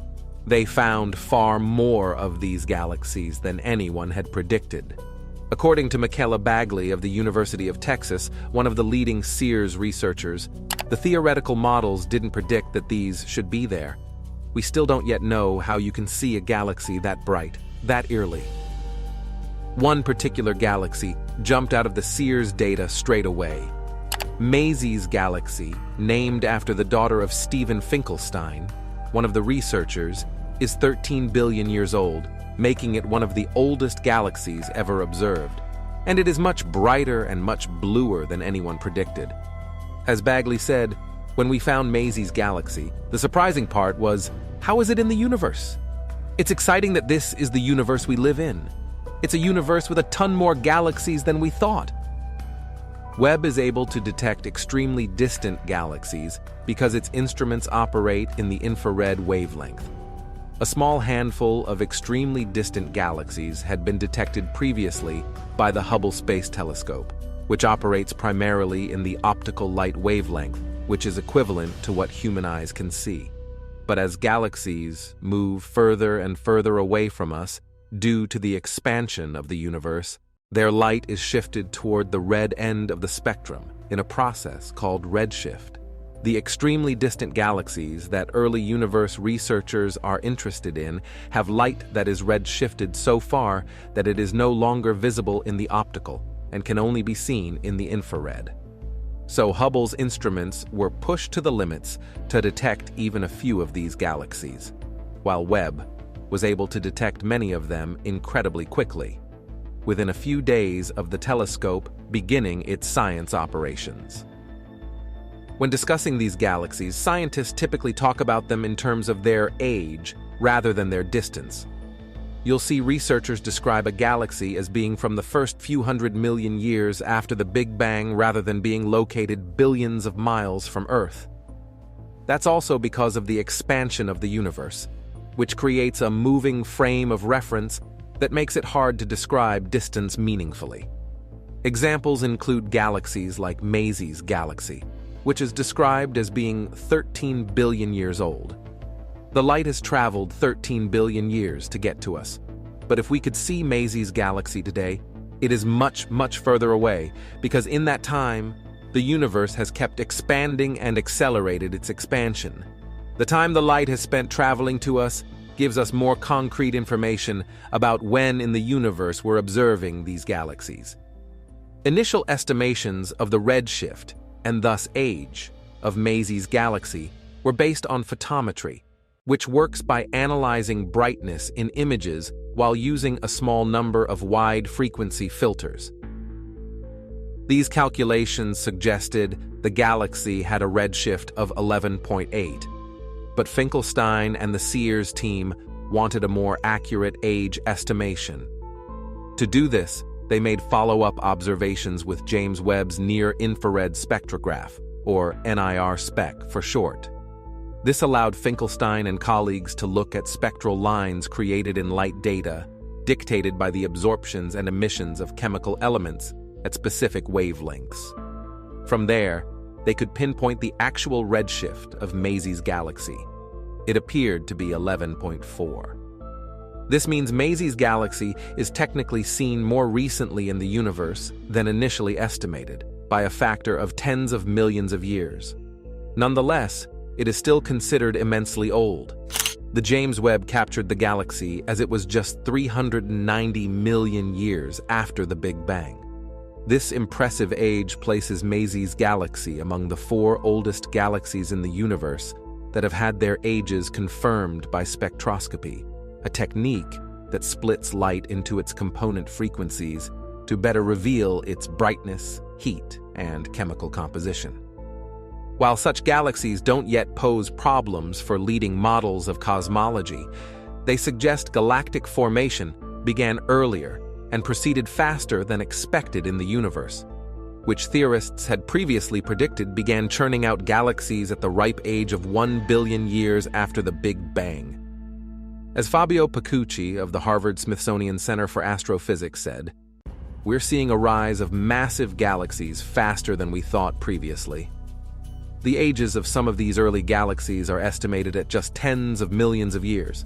This could have implications for large structures of dark matter known as halos that sculpted early galaxies, and for the nature of dark matter particles themselves.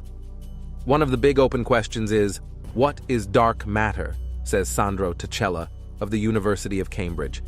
The first generation of galaxies is a sensitive probe for different dark matter models.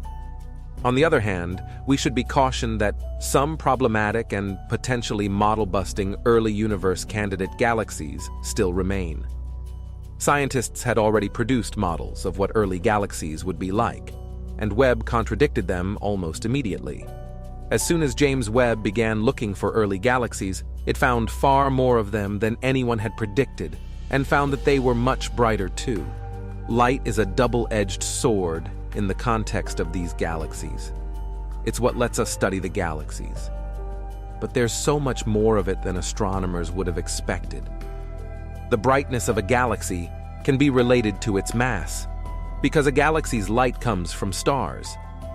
If you assume a certain average brightness and mass of a star, you can roughly estimate the mass of a galaxy. But much of the modeling astronomers have done up to this point has led them to believe that there wasn't enough time for galaxies to get this massive in so little time. According to Jorge Moreno, an associate professor of astronomy at Pomona College, it's like if you went to a kindergarten and you saw a teenager. What's more, today, most galaxies are separated into 2 types: spirals, which are disk-like with arms of dust and gas, and ellipticals, which are more like spheres of smooth light. Until now, scientists thought that any galaxies from this relatively early period in the history of the universe would have been too young to have been forced into that binary yet. Instead, astronomers thought the galaxies would be blobs. But under James Webb's views, some of the early galaxies look a lot like galaxies in the local universe. They seem to have added structure and maybe even spiral arms. That wasn't something we really expected. The high level of structure and brightness in these galaxies is leading some astrophysicists to question the age of the universe. In an attempt to explain the impossible massive galaxies existing so early in the timeline of the universe, a researcher has posited that the universe is roughly twice as old as previously believed. They pushed the age of the universe from a spry 13.8 billion years old to roughly 26.7 billion years old. That's an interesting scenario, but it doesn't correspond to the evidences at hand. So, up to now, there's currently no consensus on what is the root of the discrepancy between the models we have and the data we observe with Webb. The answer could be related to dark matter and its role in the early universe, or it could be that the way early galaxies were formed was spurred on by forces that haven't been considered yet. However, it's worth noting that even before the James Webb Space Telescope, scientists knew that the early universe was a very different place from the universe today. Its galaxies were made almost entirely of hydrogen and helium, were shaped by tendrils of dark matter, and hosted enormous, bright stars that lived fast and died young. While the laws of physics haven't changed over the past billions of years, the scale of the universe has, and that affects how those physical laws apply to galaxies. When the universe was smaller and denser, that affected the ways in which stars form in complex ways. As Bagley explained, if the universe is smaller, the density inside galaxies and outside galaxies is probably higher. If it's dense and hot, the gas won't collapse to form stars. If it's dense and cold, then you could get a ton more stars. Another way in which the early universe was fundamentally different is in its overall chemical composition.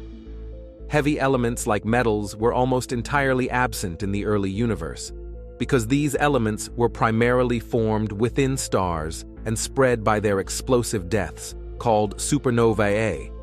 It took several generations of stars to spread these heavier elements through the universe and to be absorbed into stars similar to those we see today.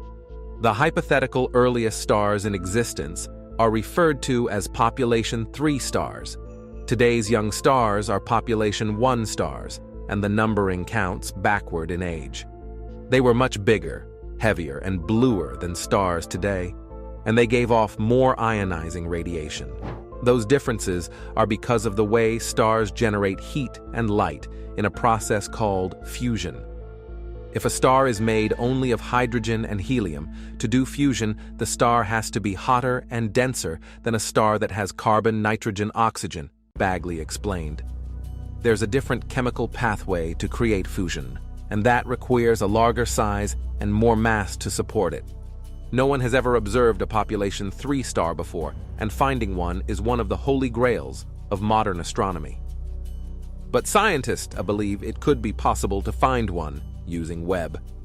Anyway, James Webb was built primarily to transform our understanding of the early universe, and telltale evidence gathered by the James Webb Space Telescope suggests we're closer than ever before to finding elusive first stars of the universe. All of this discussion of billion-year-old history might seem rather abstract, but in fact, it's directly relevant to understanding the universe as we see it today, and as the James Webb Space Telescope is revealing in greater detail than ever before. That's because astronomy operates on such long time scales that we can't watch objects like galaxies across their lifespans. Most galaxies we see around us today look like the Milky Way, but we can't see them develop over time. To study that development, we need to look for distant and ancient galaxies, which Bagley refers to as baby pictures of the Milky Way. This is all about understanding how our Milky Way formed. It sounds cliché, but before we can understand where we are and where we're going, we need to understand where we came from. In addition, on the hunt for alien civilization, NASA has just revealed that 17 discovered exoplanets could house subsurface oceans buried below thick sheets of ice. These worlds, much like the icy moons of Jupiter, could therefore be promising places to search for biosignatures, chemical signs of life. While the exact composition of these worlds remains unclear, estimates of their surface temperatures from previous studies point them being significantly colder than Earth. They're also each less dense than Earth, despite being roughly the same size as our planet. As Lynne Quick of NASA's Goddard Space Flight Center said in a statement, "Our analyses predict that these 17 worlds may have ice-covered surfaces but receive enough internal heating from the decay of radioactive elements and tidal forces from their host stars to maintain internal oceans." In other words, while their host stars may not provide conditions warm enough to keep water in liquid form on their surfaces, these planets may exhibit processes that can generate heat below their surface. The stretching and compression of rock inside a planet as it gravitationally interacts with its sun, for instance, could provide significant amounts of internal heat, enough to sustain a subsurface ocean. The radioactive decay of heavy elements inside the core of a planet can provide intrinsic heat as well. Thanks to the amount of internal heating they experience, all planets in our study could also exhibit cryovolcanic eruptions in the form of geyser-like plumes, Quick said. Cryovolcanism meaning, in short, ice volcanoes. The study drew on what we know from the geyser activity of two of Jupiter's moons, Europa and Enceladus. Two of the exoplanets named in the research, Proxima Centauri b and LHS 1140b, were particularly promising candidates for having oceans relatively near the surface. Since our models predict that oceans could be found relatively close to the surfaces of Proxima Centauri b and LHS 1140b, and their rate of geyser activity could exceed Europa's by hundreds to thousands of times, telescopes are most likely to detect geological activity on these planets, said Quick. Follow-up observations of these worlds will likely include astronomers capturing the emission spectra of light traveling through these planets' atmospheres. Chemicals and molecules erupted into the atmosphere from cryovolcanic activity may hold clues as to whether life might exist in the cold, dark depths of these worlds. In a one-of-a-kind event, scientists just announced that Mars's atmosphere, once as thick as if not thicker than Earth's today, is leaking into space. About 0.11 km of Mars' atmosphere is pushed away every second by the incessant solar wind, the speedy stream of charged particles routinely blasted from the sun, which pervade the solar system and even reach beyond Pluto. But for a rare 2 days last December, some of that wind went away. Its sudden and dramatic disappearance caused the atmosphere on Mars's sun-facing side to swell by nearly 4 times its usual size, from its usual 800 kilometers to over 3,000 kilometers. The peculiar event was recorded by a NASA orbiter named MAVEN, short for Mars Atmosphere and Volatile Evolution, which has been observing both Mars's atmosphere and its response to the Sun's behavior since 2014. MAVEN's data showed other aspects of the Martian system, including the teardrop-shaped magnetosphere, the bow shock, and the ionosphere, expanded similarly. As Jasper Halikas, a professor of physics and astronomy at the University of Iowa and a member of the MAVEN team, said, "We're really off the charts here. This is something that we haven't seen at Mars before with MAVEN." The atypical episode, the first in nearly a decade of MAVEN's career, occurred after a fast-moving region of a solar wind overtook its slower counterpart and swept up the latter's material, leaving behind a sparse region. The emptied storm reached Mars on D-Sector 25, 2022, giving scientists a thrilling front-row seat to watch the planet's atmosphere balloon out, the way it might have been if it were circling a less windy star. According to Halikas, who is leading a new study, this was a Christmas present for us.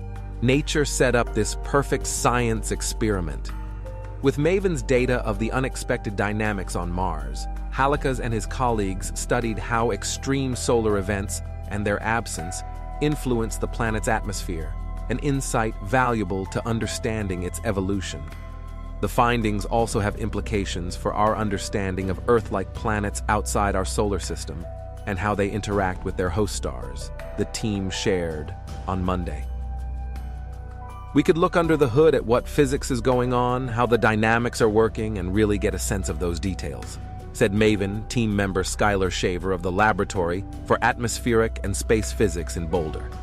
2 days after the almost vacant storm passed Mars, the atmosphere around the red planet settled down to its original state once again, but not before bouncing a little like a jiggling plate of jello.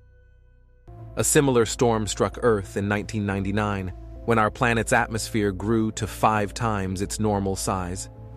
But there aren't often orbiting spacecraft positioned as well as MAVEN is now to study such events, the new atlas reported.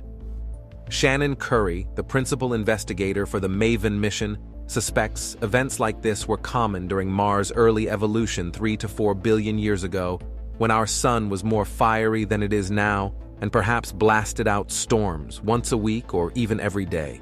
Such extreme events were likely responsible for parching the red planet, a world scientists presume once hosted liquid water and offered conditions friendly toward life.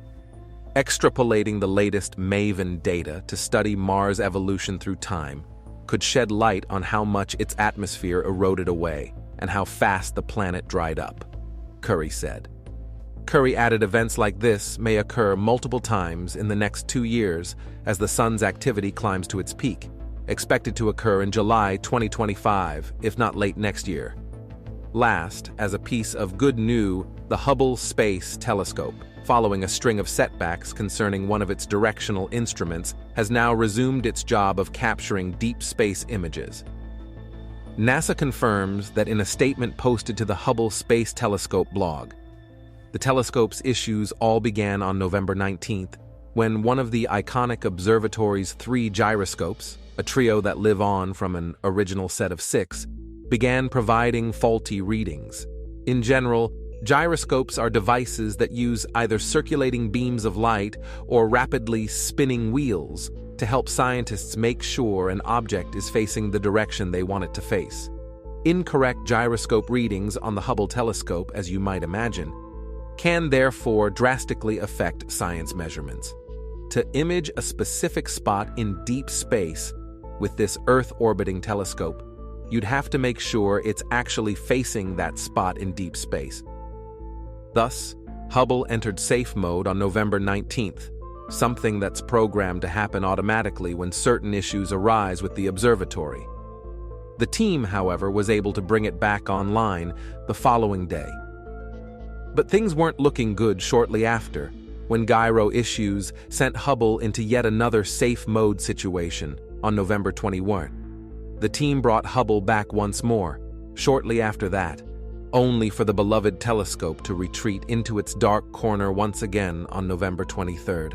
That most recent safe mode entrance was slightly worrying as it persisted for longer than the previous 2 dips.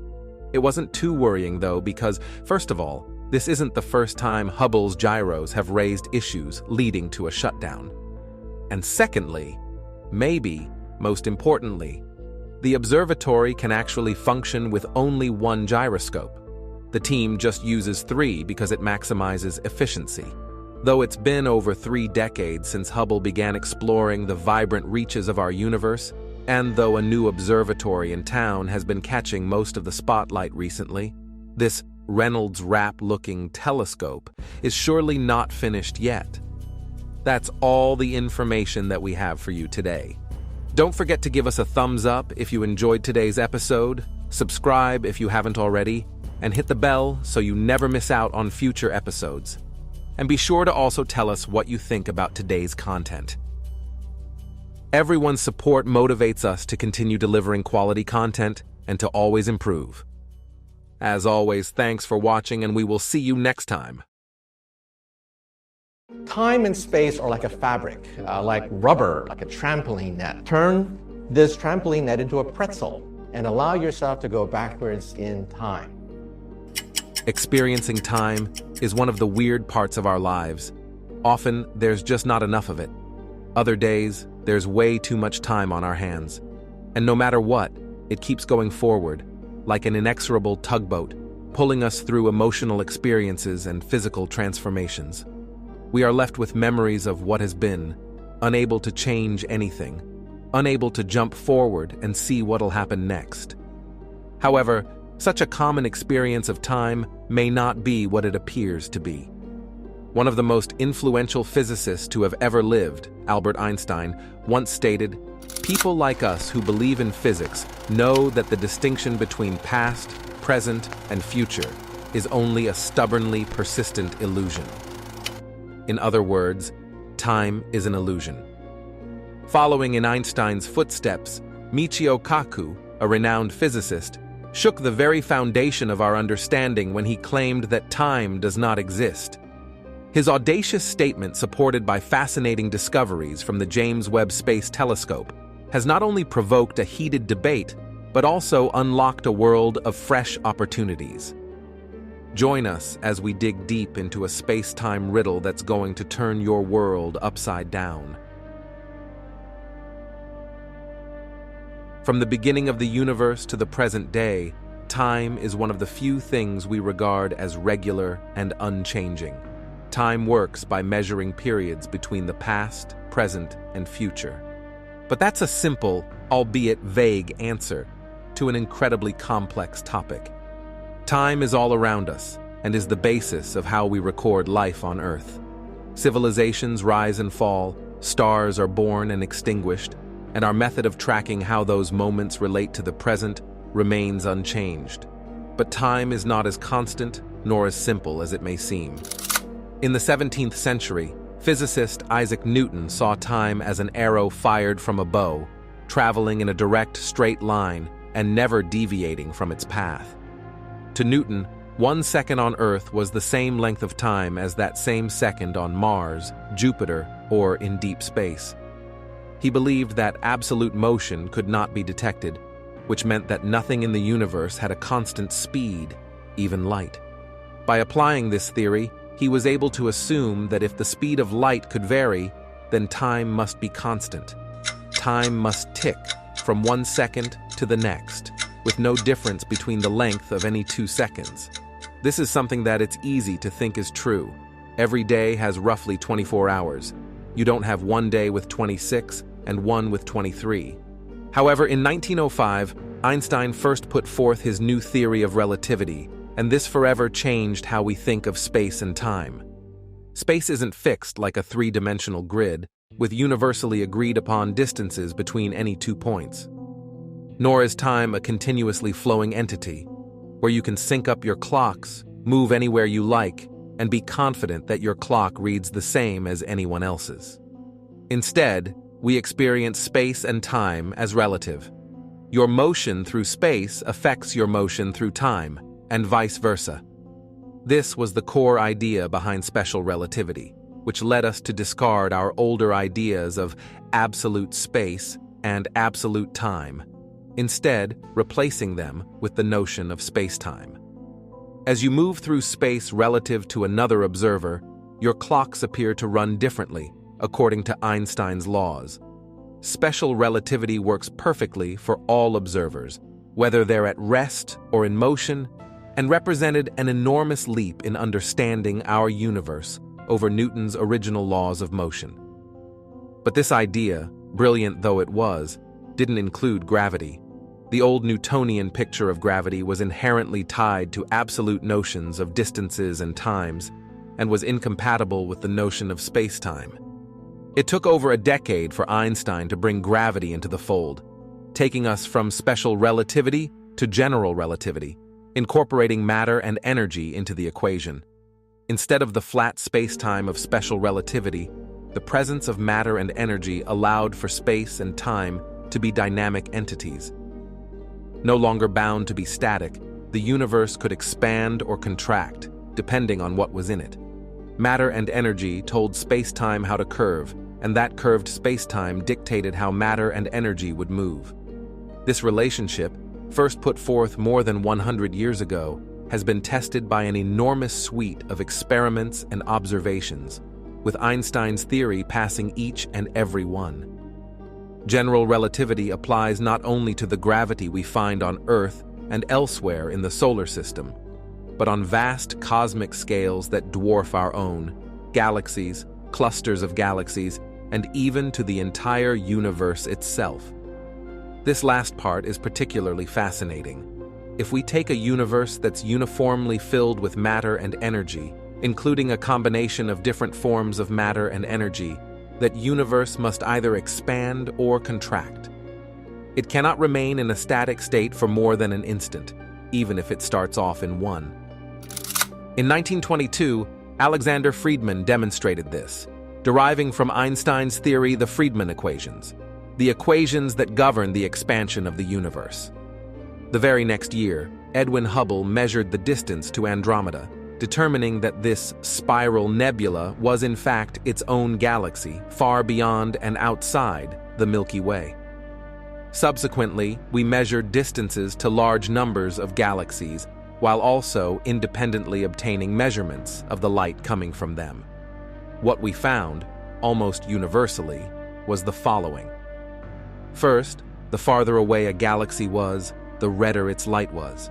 Second, that this was true even though the stars inside the more distant galaxies were, on average, intrinsically bluer than the stars we seen in nearby galaxies.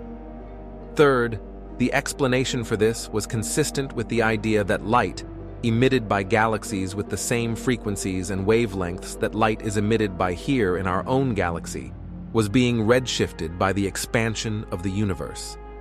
Alternative explanations such as tired light disagreed with the observations, leaving only those explanations that included the expanding universe as viable. When taken all together, there was no escaping that conclusion. The universe itself was expanding, and that expansion was responsible for the observed redshift of light that originated from far away. To be fair, the expanding universe theory has the advantage of internal consistency. A theory's rational mathematical beauty is beguiling to scientists. Fair enough, but for a theory to be a useful paradigm for describing reality, it must also display external consistency. Its assumptions and predictions must match observable phenomena. This is where the expanding universe theory falls short. It is not consistent with all that is the case in the universe. Anomalous data from James Webb are increasingly pressing against the dominant paradigm of astrophysics. James Webb, as you know, is the largest space telescope ever launched, is able to see back in time like never before thanks to a combination of its large mirrors and its sensitivity to infrared light. This means that it can see in stunning clarity objects whose light was emitted billions of years ago in the ultraviolet or visible portion of the spectrum, and has now been stretched by the universe's expansion to longer wavelengths than optical telescopes like Hubble. Astronomers are using it to peer back to near cosmic dawn, a time when the first stars and galaxies were forming. And the telescope is showing that these early galaxies are different than astronomers had anticipated, in a plethora of ways. Some are settling into shapes we didn't think were possible so early after the Big Bang. Others are unexpectedly large. As a result, over the past year, the press has been filled with news about phenomena that do not conform to the dominant paradigm. Very old galaxies that should not exist, in fact, exist. Galaxies nearly as massive as the Milky Way and full of mature red stars seem to be dispersed in deep field images obtained by James Webb during its observation campaign, and they are giving astronomers a headache. These galaxies, described in a study based on Webb's data release, are so far away that they appear only as tiny reddish dots to the powerful telescope. By analyzing the light emitted by these galaxies, astronomers established that they were viewing them in our universe's infancy just a few 100 million years after the Big Bang.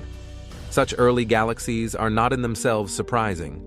Astronomers expected that first star clusters sprung up shortly after the universe moved out of the so-called Dark Ages, the first 400 million years of its existence, when only a thick fog of hydrogen atoms permeated space. But the galaxies found in the Webb images appeared shockingly big, and the stars in them too old. The new findings are in conflict with existing ideas of how the universe looked and evolved in its early years, and don't match earlier observations made by Webb's less powerful predecessor, the Hubble Space Telescope. As one of the authors of the study wrote, previous studies of the early universe with Hubble and other instruments tend to find small blue baby galaxies at early times, objects which have just recently formed out of the primordial cosmic soup and are themselves building their early stars and structures. Young stars in general shine bright blue. With age, stars develop a redder glow as they burn through their fuel and cool down. In ancient galaxies that Webb was built to spot, astronomers had not expected to see old red stars. They also had not expected to find galaxies more massive than perhaps 1 billion suns. But those reddish dots revealed in Webb's deep fields appear 50 times more massive than that. This was astounding. We're finding galaxy candidates as massive as our own galaxy when the universe was 3% of its current age. According to scientists, this is yet another big clue that the dominant paradigm about the universe expanding from a Big Bang is incorrect. The observations in the study mentioned is just one trickle in an increasing flow of data showing this. Astrophysics has many complexities, but one prediction of the expanding universe theory can be easily checked by observation, and thus the theory can be easily supported or defeated. The cosmologists tell us the universe is expanding. However, if the universe had been expanding for 12+ billion years, then we would see certain easily noticeable evidence. The expanding universe theory predicts that as space expands, the matter within space becomes less densely distributed and galaxies become farther and farther apart. Introductory astronomy courses use a leavening ball of dough with raisins in it, raisin bread, to explain the theory. The claim is that every raisin is moving farther away from every other raisin, simple enough to understand. Logically, that means that as the loaf continues to rise, over time, the raisins will be further and further away from every other raisin. Therefore, as time goes by, the density of raisins within the loaf will decrease as the loaf expands, because the raisins will be spread more thinly. We see this phenomenon in rising bread dough. But do we see this in galaxies? The expanding universe theory predicts that as time goes by, the density of galaxies within the universe will decrease as the universe expands, moving galaxies further and further away from each other, spreading them more thinly across space. The universe is billions of years old. It's not as simple as watching bread dough rise, but we can indeed look at galaxy density across both space and time to support or defeat the expanding universe theory. A light year is both a measure of time and distance. If an object is 1 light year away from us, then light takes 1 year to reach us. That means that the light we see is as the object was a year ago. So, when astronomers talk about galaxies billions of light years away, they also mean their observations are of those objects as they were and where they were billions of years ago. The expanding universe theory says that as space expands, over time, galaxies spread out and get farther from each other and become less densely packed in space. The theory predicts that we would see a lower density of galaxies 2 billion light-years away than 8 billion light-years away. If the universe had been expanding all that time, then the galaxies 8 billion light-years away would, on average, be closer together than galaxies at a closer distance. It is simple to measure this, and measurements of galaxy distribution have been made.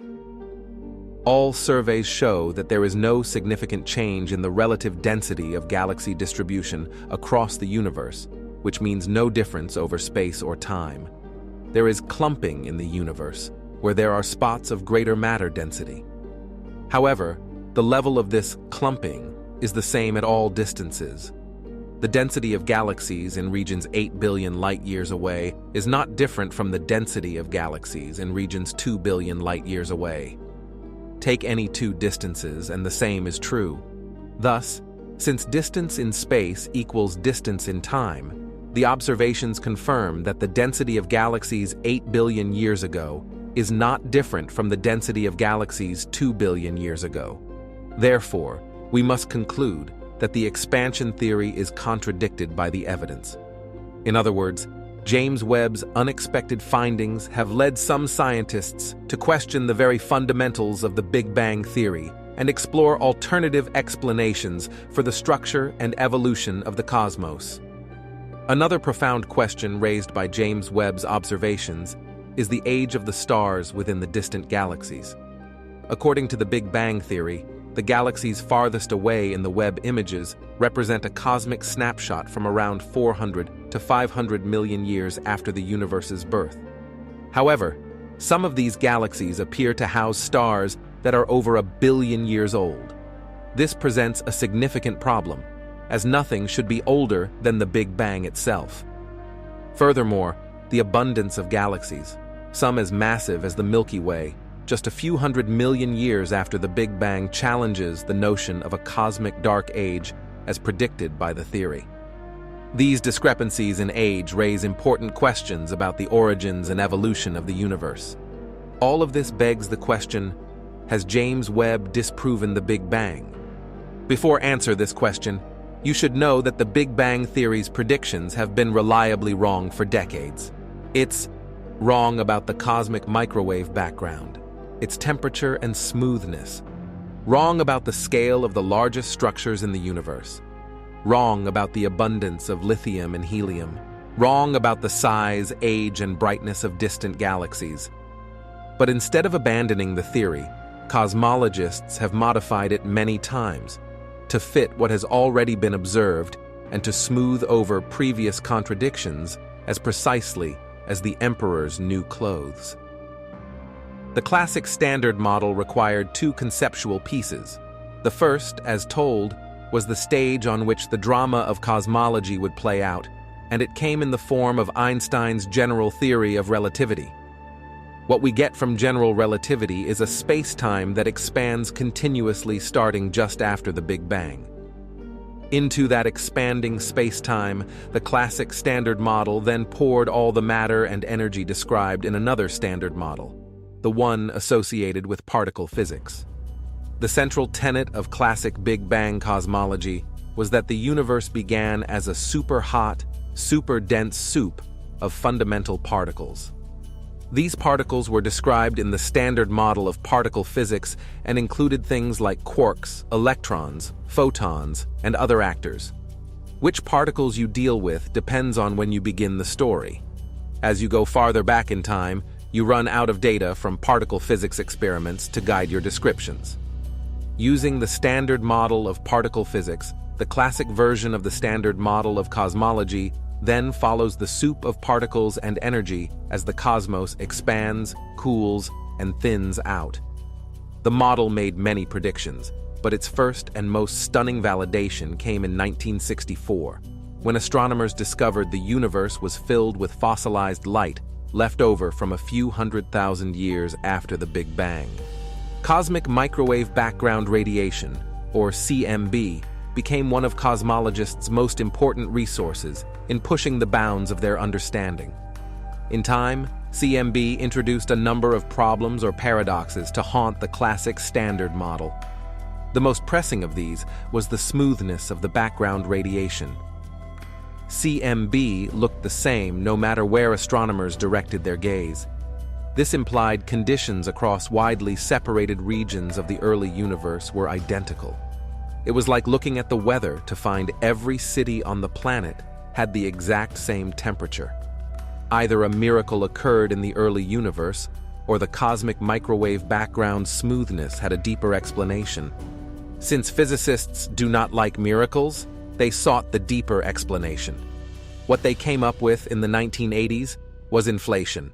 According to this new idea, very early in cosmic history, a tiny sliver of space-time underwent a brief period of tremendous expansion. That blown-up region of the cosmos became our visible universe.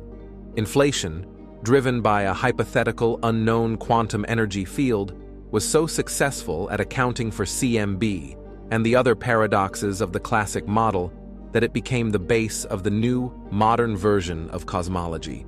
As of today, all cosmology is inflationary cosmology. The revision did not end there. There were two other additions to the story. The first was the recognition that there was more matter out there than could be seen with telescopes. By tracking the motion of luminous matter, the stuff that emits light, astronomers had to admit that there seemed to be a whole lot more unseen or dark matter exerting a gravitational force. Whatever this dark matter was, it was not included in that standard model of particle physics. It was something new. While scientists could not directly see dark matter, confrontations between theory and observations told astronomers that whatever it was, this matter was not moving at relativistic speeds. It had to be slower-moving stuff. In other words, the dark matter was cold. Further observations showed that the dark stuff constituted the vast majority of cosmic matter. Somewhere around 85% of cosmic mass was dark. The second addition was another unseen player. Using distant supernovae, astronomers in the late 1990s discovered that the universe's expansion was accelerating. This meant the whole cosmos must be full of an invisible form of energy, and this energy was pushing space apart.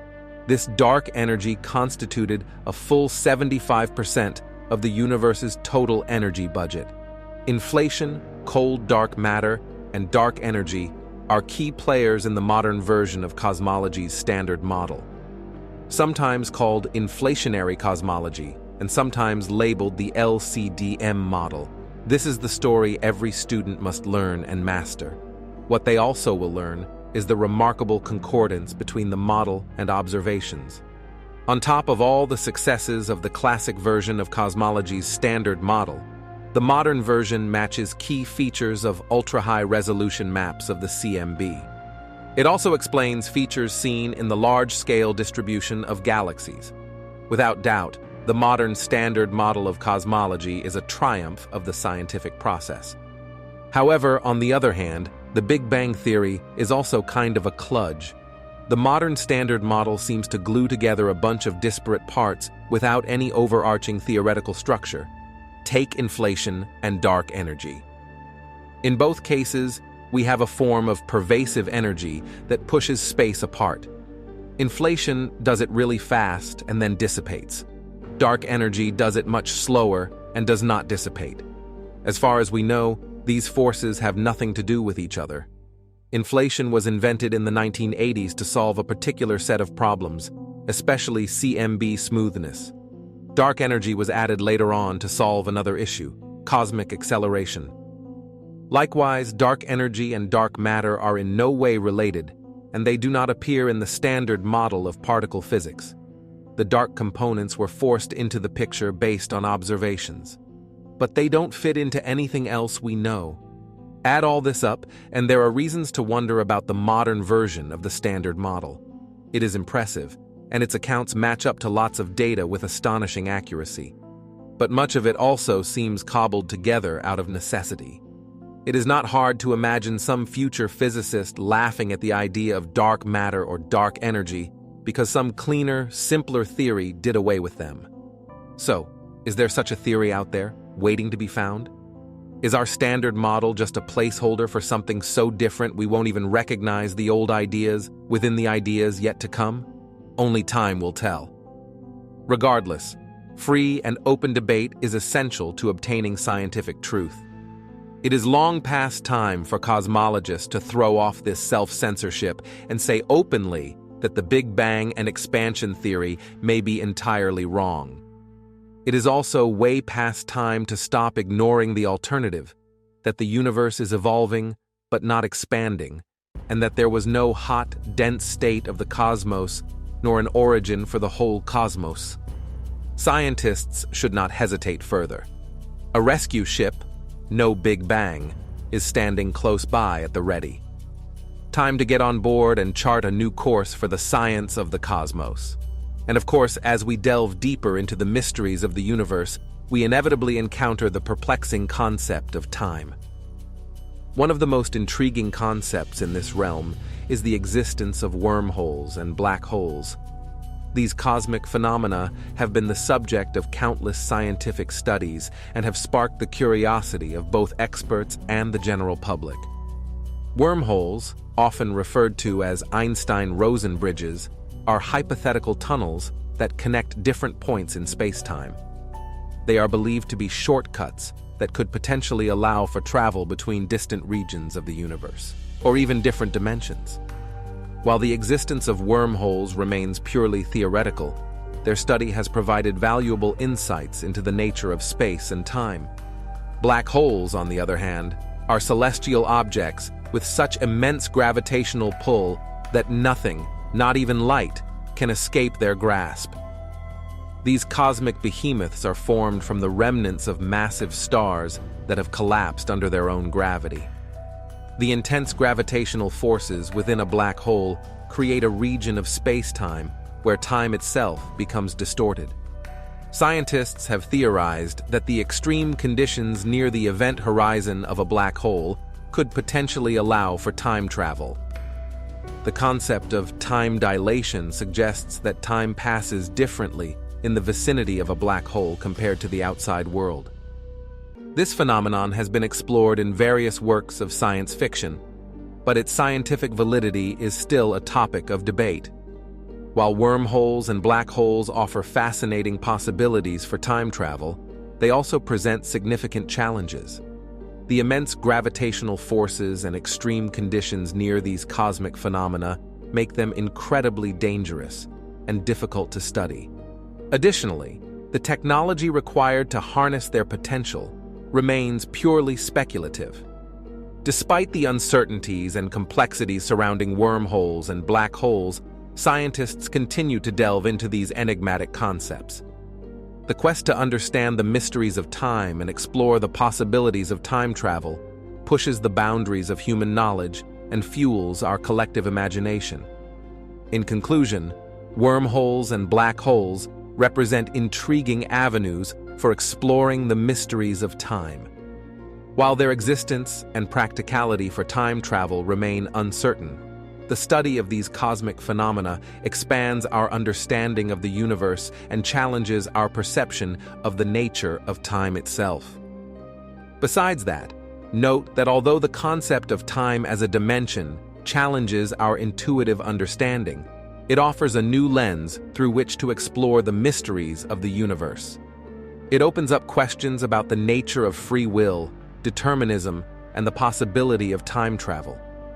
If time is indeed a dimension, could we navigate it like we navigate space, moving freely between different points in time? As scientists continue to delve into the mysteries of time, philosophers ponder its implications for our understanding of reality. The concept of time as a dimension invites us to question our perception of the world and consider the profound implications it may have on our existence. It challenges us to think beyond the confines of our everyday experience and explore the vast possibilities that lie within the enigmatic realm of time. That's all the information that we have for you today. Don't forget to give us a thumbs up if you enjoyed today's episode, subscribe if you haven't already, and hit the bell so you never miss out on future episodes. And be sure to also tell us what you think about today's content. Everyone's support motivates us to continue delivering quality content and to always improve.